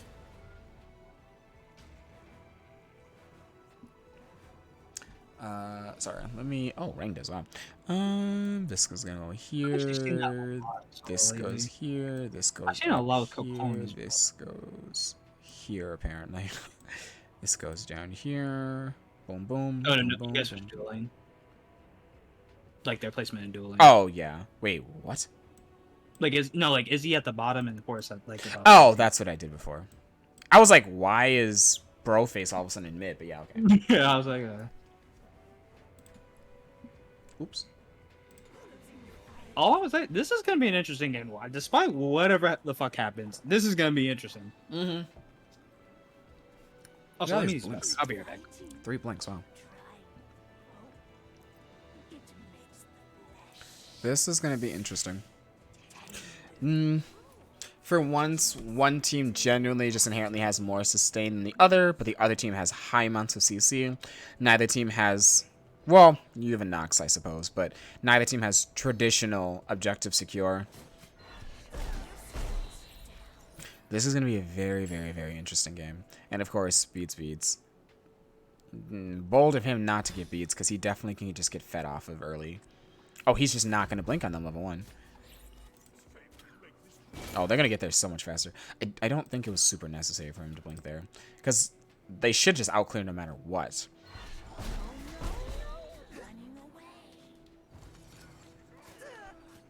So here's that macro. So let's see what they do with their micro play. Because there's nothing over here for them to actually take. And they're... See, I don't like this. Because they're not stopping them from just freely clearing the wave. They should have pressed them under tower. That level 1 pressure does not matter if they get to freely clear this wave. Okay, there we go, yeah. Oh, they missed that part, but... Well, he used... Okay, now he's OTL, so he used most of his wave clear. Yeah, this is the issue that I have with blinking early. You're not utilizing any bit of the pressure you have. Now these are up. But you could have had them missing multiple waves, because they're not missing anything. That... Oh my god, I'm glad you did not see what just happened in the dual lane, because that is insane. So he blinks early, right? He blinks to get to the purple buff, and they get to lane way before Planet of the Apes, which you would anticipate if he's going to blink to the bot. They do not press them under tower whatsoever. They just let them freely clear the wave. So my thing, oh wow, he missed that. So my thing is, why blink to get early level 1 pressure and not use it at all? Wait, are you saying like he blinked to the wave or he blinked To the from purple, from green to purple, so he can get to the wave first. And they did, no, but then that's, like, didn't. so terrible. But then didn't It's not zone even them like out of wave. It's not even like a okay. Was it a huge difference? Like, Yeah. were they at the lane and they were at purple still?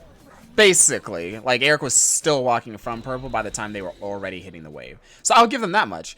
But it doesn't matter because Eric didn't miss a single creep.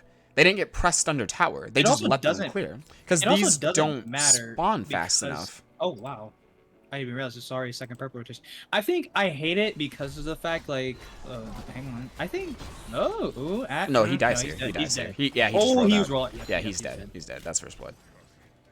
I think the other thing about it is that you don't have. I guess he's already like saying like, oh, I'm not gonna blink for like pressure in the lane because they have a gap, so it really doesn't matter. So I guess I can kind of see it. I just hate it in general because like, you don't have to worry about that in lane. Like if you're getting zoned against like this kind of pressure, you're like, okay, I gotta chill because he can maybe blink on me. Now you don't have to worry about that like at all.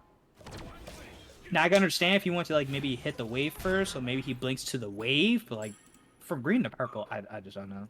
And that was my thing where the second I saw it, I was like, oh, you're just not gonna aggress on them in lane. Like again, you're gonna do that thing where you have to walk at them. Walk up, take damage, and if you're an aggressive like. If you're on an aggressive pick, you don't want to get low because then you can't go in. It's like I don't know. It's just so trolling. Now, what I want to heavily see here is for once we see Zerilium on a higher, more aggressive pick, right? He can actually do something in lane. He's out leveling the Athena.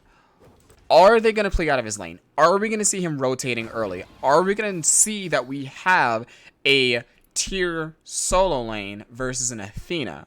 Because Diesel has the easier matchup here, to be honest. He waits here, clears the way, a little shield, and then can just ult anywhere, well, obviously to a teammate, and immediately change the dynamic of the fight. Because, again, a little shocked he went TP, to be honest. I feel like he's got enough, like, I can ult back or I can, dash for. I don't see him necessarily getting out like pressured heavily in the lane where he's gonna be getting aggressed on, even with the existence of Tranquil being able to ult him under tower or like pull him back. He could still just ult to an ally and he should be fine. Like he shouldn't die. I would have definitely liked to see a more aggressive active here because going out of the laning phase, I think allowing for him to be more aggressive. Tyr's annoying, yes, and Tyr can definitely apply a lot of damage for sure, but then you've got double ADC who are also kind of just autoing him to death, and I think that's where Tyr suffers a lot, where mages have an issue because they can't output enough consistent damage against the Tyr versus Tyr's cooldowns, and a lot of mages have high amounts of CC, which Tyr doesn't care about. ADCs are just gonna hold down the trigger and keep autoing you. That's a great gamble. No, they don't have much. Oh no, he's like, you're gonna force. No, something. wow, great dash. Would have loved to see Tranquil ult there. I think he pulls Crimson's ult. No, I think he knew his one was still up, so maybe he just didn't want like to get cleansed out of his ult, because he didn't use it, right? Like the Chiron just like kind of saved it like that entire time.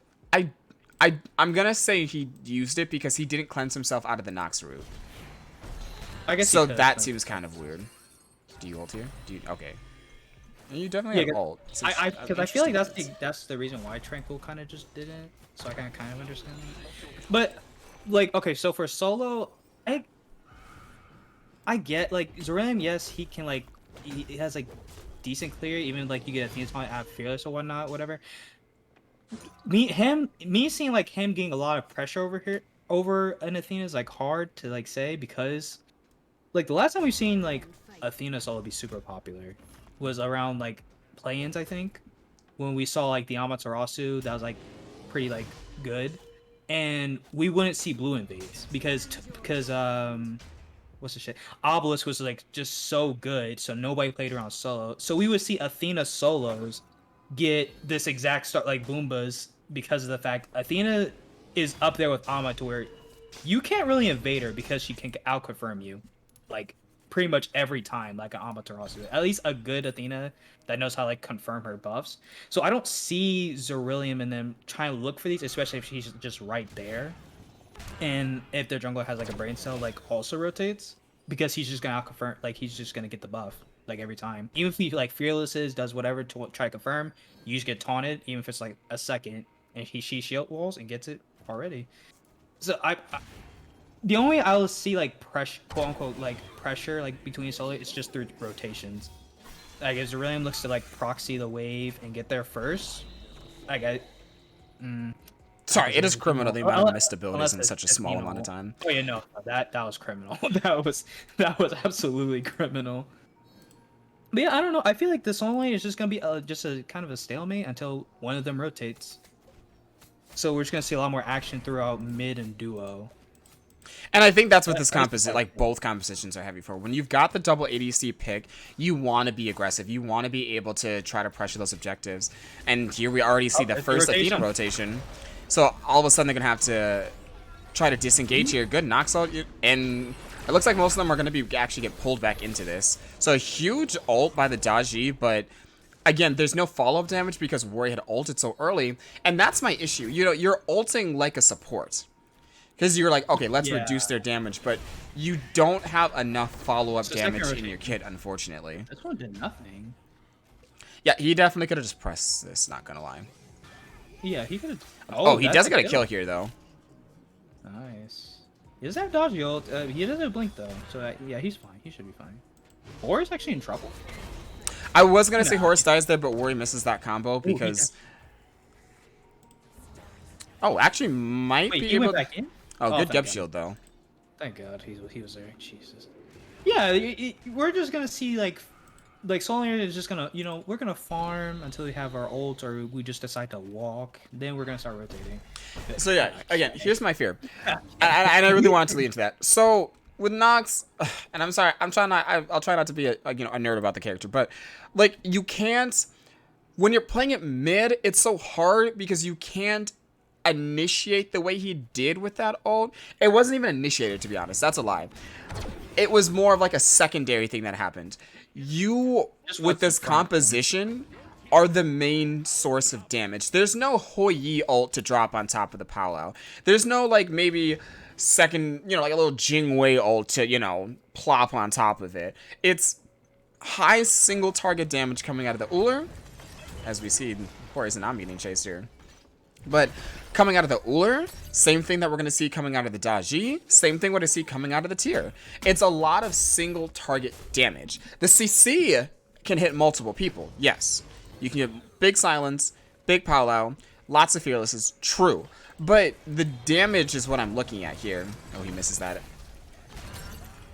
And when Warrior had ulted, there was nothing that can really follow up off the Paolo because he gets silenced. You didn't see Tranquil pull immediately after he got the 3-man chain. He held it for a long time, up until like the max duration. So by the time they got pulled back in, now granted, we did see Trey ult out of it, but the other two that got pulled back in with the Athena, and I think Mongoose might have, we didn't see any follow-up damage. Oh, also, I think Mongoose might have beats out of it, like, during that engage as well. Because I think he definitely just beats when that whole situation happened. So that's just where my concern here lies. He misses. Ooh, can't miss the full combo there.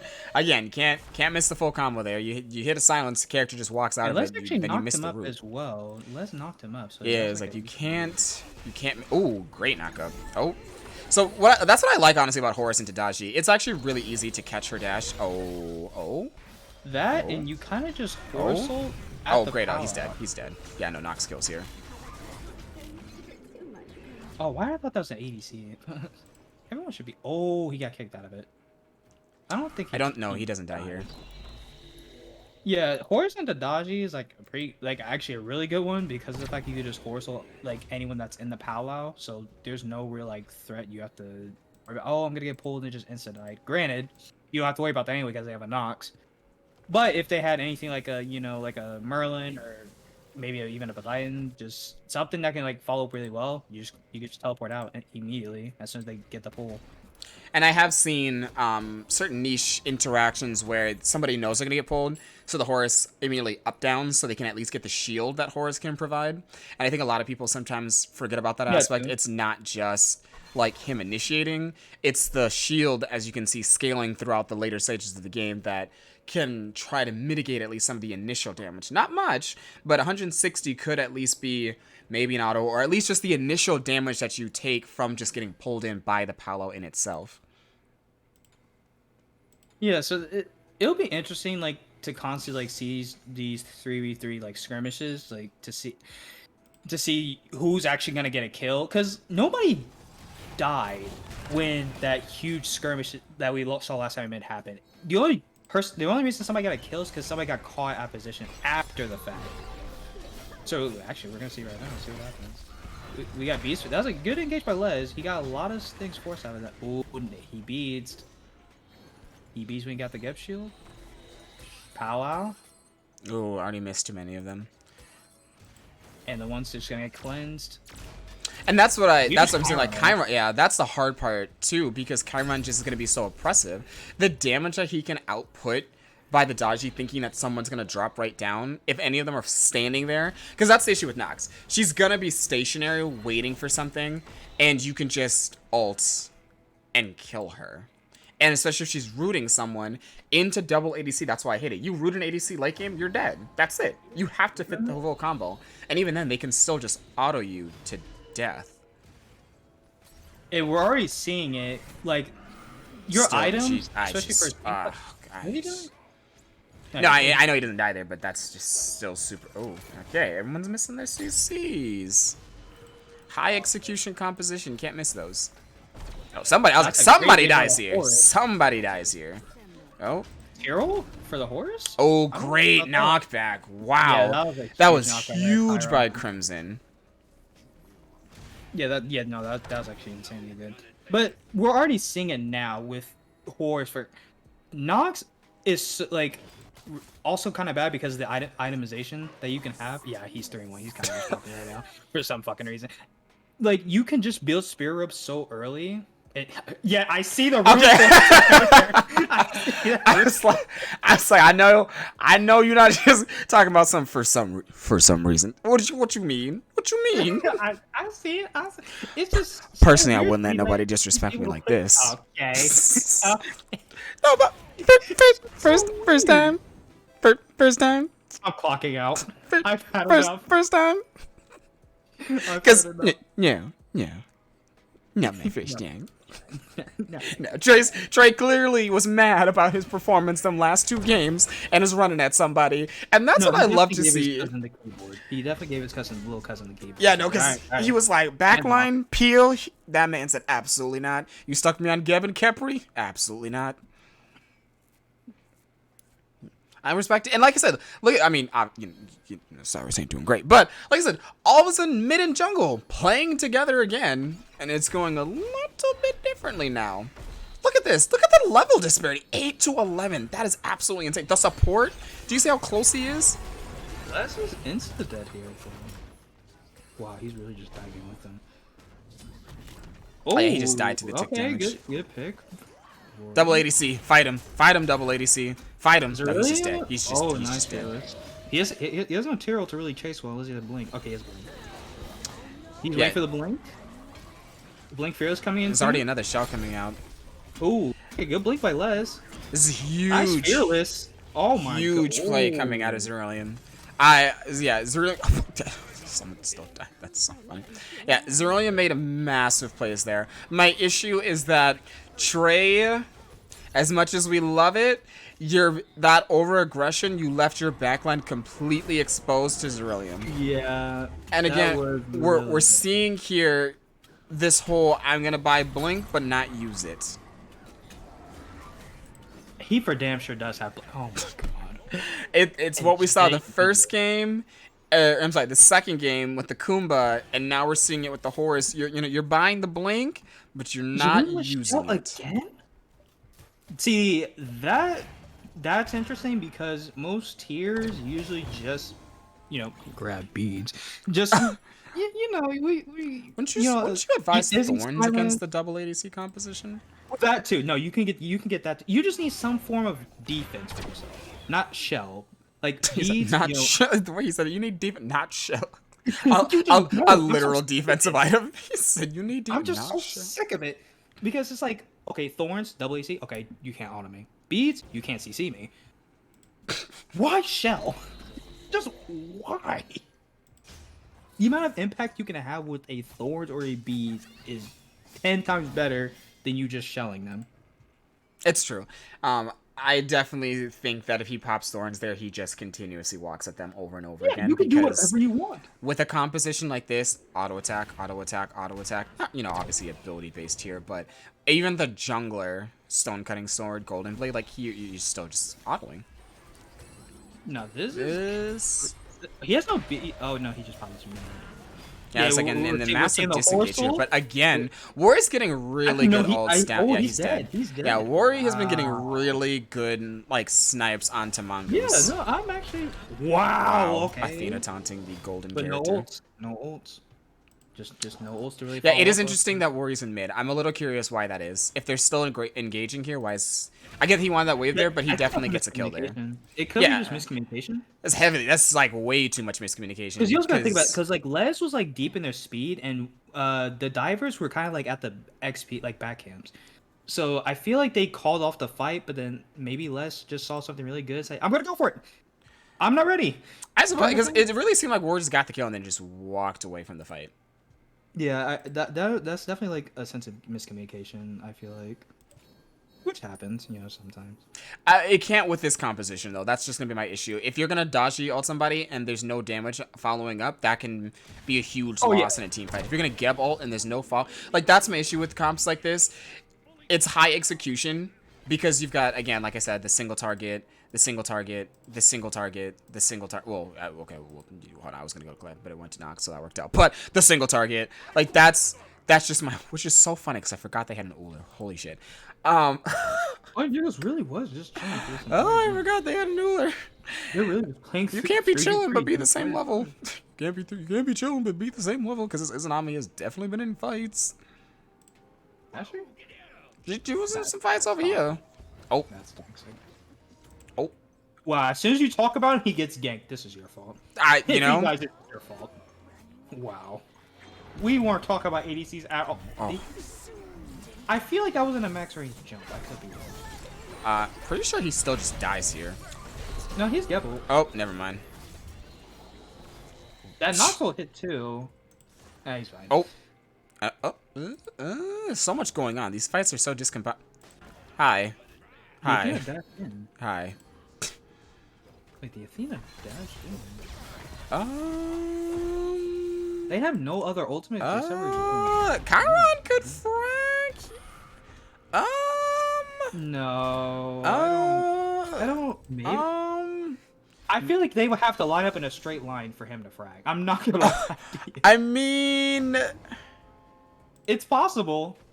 I just don't see that happening. I have no. The Chiron didn't even get the tower. Oh, and you're just dead because for some reason you're caught out. I don't know why.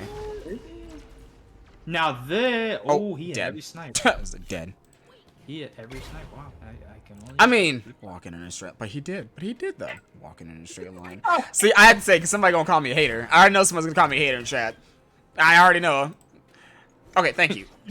This is what I appreciate. Actually going like, you see all these towers standing? Tower. Yeah, no, this is a good play from the Osiris. Get the tower, get the blue, just farm it out, steal some of their jungle. I like it. Especially like knowing that the Daji just died, so you have that opportunity. You gotta rob maybe those going back forward, but hey, because at least he got the blue. I'm glad he does have beats Aegis though. It at least allows for him to be a little bit more. I'm gonna walk at you. It does allow for him to be a little bit more. I'm just gonna walk at you because he's probably gonna transition a little bit more bruiser like. I mean, he already is obviously going into the berserker shield. So how the? This is interesting because I feel like his flanks have to be like really really high if he wants to like try to punish anything on their back line, because he has to like put pressure on them somehow, because otherwise they're just gonna free cast. So it's gonna be interesting of like how he's Wow. Okay, he did die to that. It's gonna be interesting to see how he's gonna like take these fights now. Because I feel like you can't just be like head on with Wow. them. Both actives? Okay. Wow. Wow, he missed every. Oh my god, what am I watching? Oh, I feel bad. That's all I could. It was just. It. Wow. Jesus. So alt out of Crimson, Beads, Aegis. Izanami did not have actives, obviously, so was not in that engagement. And then we see out of Horus the ultimate as well, so they don't really have like the best of ways of just jumping in here. I don't think we die for this because it's just a primal. And let's look at let's look at the fight here. Definitely more alts on this side because 4 is greater than 2. And this, But they're gonna and take the this, engage. oh, well, this is not an ult. 3 versus 1. Sorry, that's not an ult. That's a great ult from Les here. My thing is, let's That forced him just... to disengage. Tranquil made a lot of space. Ooh, okay. We're just gonna do Again, the follow-up. This is still going to be my problem, is the follow-up there.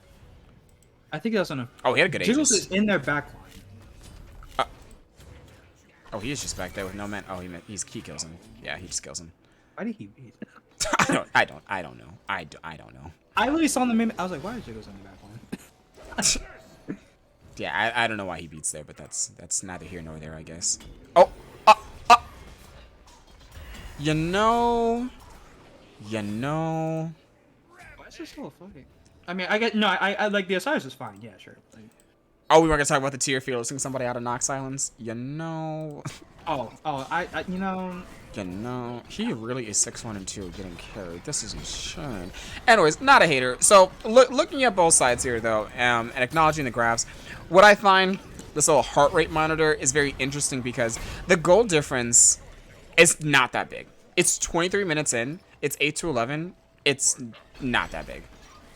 Neither is the XP difference. This game, honest to God, can go either way. And that's, I think, the scariest part, because you don't see massive disparities. You see 19 over here to 18 over here. Okay, 17 to 16. So we kind of, neither this nor there. 13 to 12, bigger here. 18 to 17. It's like everything is constant and then even. Everything is getting supplemented somewhere. Ahead, behind, ahead, even. Well, yeah. So that's where this double ADC composition, the longer it goes on, the scarier it can become. We've already got double kins, and they were going into spectral armor. I hate that Zerlium is going into a Height of the Urchin, knowing that they have kins. about to bring that up. It's Knowing so that they have interesting kins. seeing both solo laners going for like this last item, Height of the Urchin. I haven't seen that item in a very long time. Like, it's not even a meta I can think of where it's like build Height of the Urchin or you're trolling kind of thing. And I guess in the... Okay, do I even want to say it like that? I guess if you're fighting a lot, it makes sense because of like, why not? Like, you're going to get those 7 stacks if you're just constantly fighting, especially if you're the one that's winning the team fight. I don't... This late, though? I don't know. Oh, wait, let's put these here. Okay.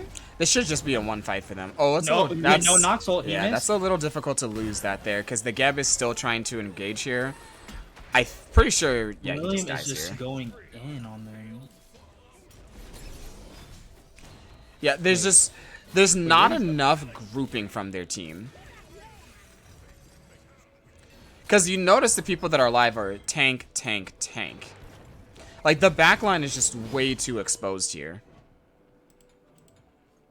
And it's literally just off because the Nox ult didn't land. I think also what really impacted the fight was like the Blink Gebel, because I think Les got both relics out of both of their carries.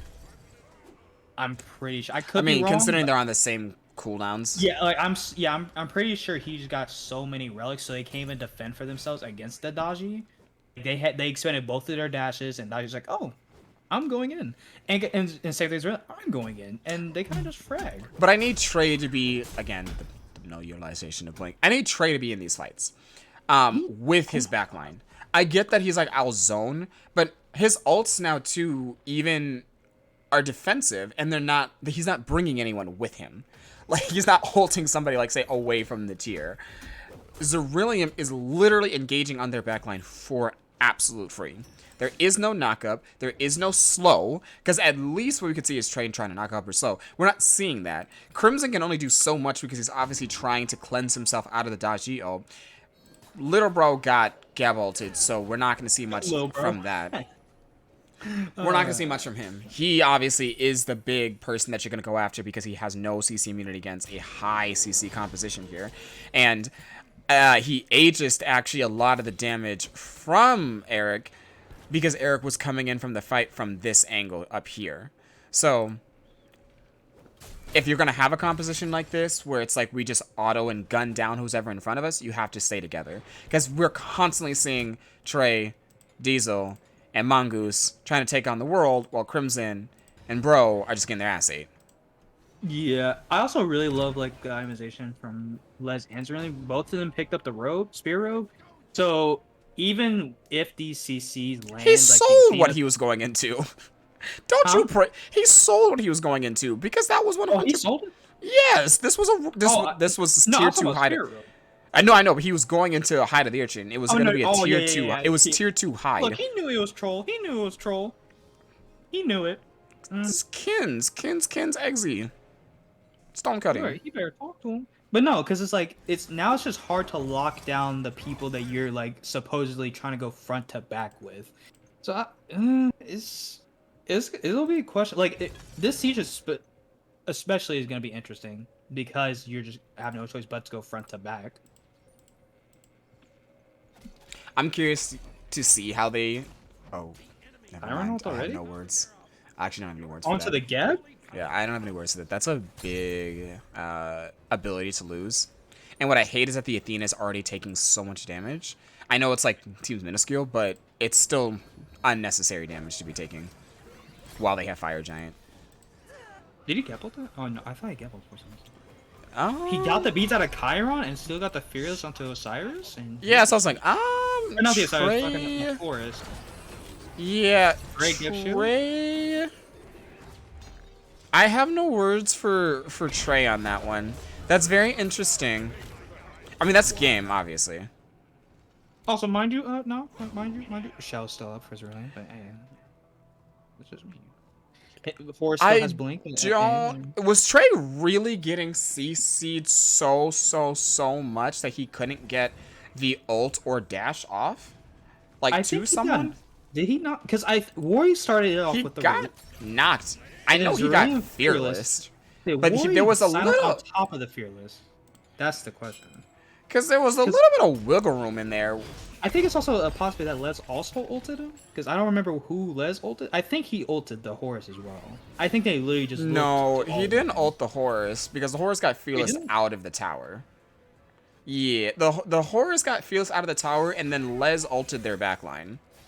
Oh, okay. Because Crimson beads the Fearless. I don't know then. I could just only assume that like the Fearless instead of Silence and just a lot of burst damage. So would you say we're finally now at that point where it's kind of a no comeback? Because the XP difference honestly is not going to make that much of a difference at all. Everyone will hit 20 eventually. But once you see that gold difference, that's where you're going to obviously start to see, starters getting purchased. So, if we go to this side, we have Fortifying Shell. Yeah, oddly enough, no beads or ages are upgraded yet by our carries. But another 40, so 2 Fortifying Shells. We've already got the Corrupted Blink Rune. And we got the Scorching Blink Rune, which is actually pretty huge for tier. Ironically, I don't think it's a spot to where like, okay, that's a game. I feel like it's a really winnable because like yes, you have to worry about the left Phoenix, but you also do have someone with a global rotation. Granted, it may not clear the wave as well as like a Izzy or like a Chiron or whatever.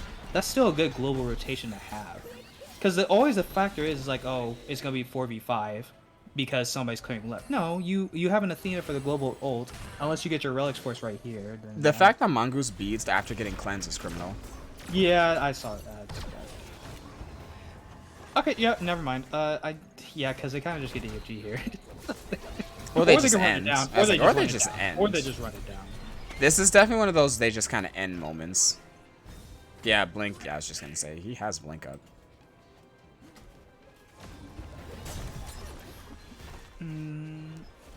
They just don't need to worry about I this Izzy mean, I was not gonna say the alive. possibility of them turning this is very Like Izzy is strong. still alive and can still frag, so they have to worry about it. Now they kind of just have to reset Go Fire, unless they just don't care. Chiron's too healthy though. He Well, is, never but mind. like Yeah, I their guess they're. front line is too squish. Like Les is gonna have to tank it. Unless where's Aurelion? Yeah, no, he's in mid, so Les just has to tank it. So I guess they're just getting the resets off and going fire. Yeah, because that's one of those where, like, again, the Kins and the Deathbringer, the Silver Branch Bows, the Transcendence here. It is getting to the point where Zoom's going to have a little bit of an issue trying to tank that much damage, because he doesn't have, like, a mid-guard. But there is a Witchblade, I guess, on the Geb, which is fine, but Little Criminal, there's no mid-guard. Wait, what? Did he get... Oh, he does. I would have thought this might have been reversed, but I guess that's fine. Because you know for a fact that Zerilium is always going to be near the ADCs, so you would want this to be continuously procced. Yeah, like Les isn't always with the he's been focusing front to back a lot, and I mean, I guess you having it on Osiris, but I don't think it's much for me to like go Witchblade for him. Yeah, I would have probably put that on the team. I would have gotten that just like yeah, I agree. I would have just gotten that like earlier if I really wanted to get Witchblade on the Geb. Because like I can gank an ADC, it affects junglers a lot early. Here, I definitely would have chose something else. Literally anything else, actually. Literally anything. Like he could have with a damage item, it would have been better. But... I think this easily is just kind of final fight for them. The fact that they're engaging here is very interesting because they do not have the Izanami. But at the same time, I think they're trying to possibly just go for a Hail Mary play of her splitting. This fight should be so free. Yeah, but I was gonna say they can't disengage. That's the issue. When you're trying to do the play here, where you just want the ADC to try to split that, you can't end up dying there. You can't have the entire team in to die. They just need to play a lot slower than what they did, because they were playing like let's kill this damn Geb, but you can't.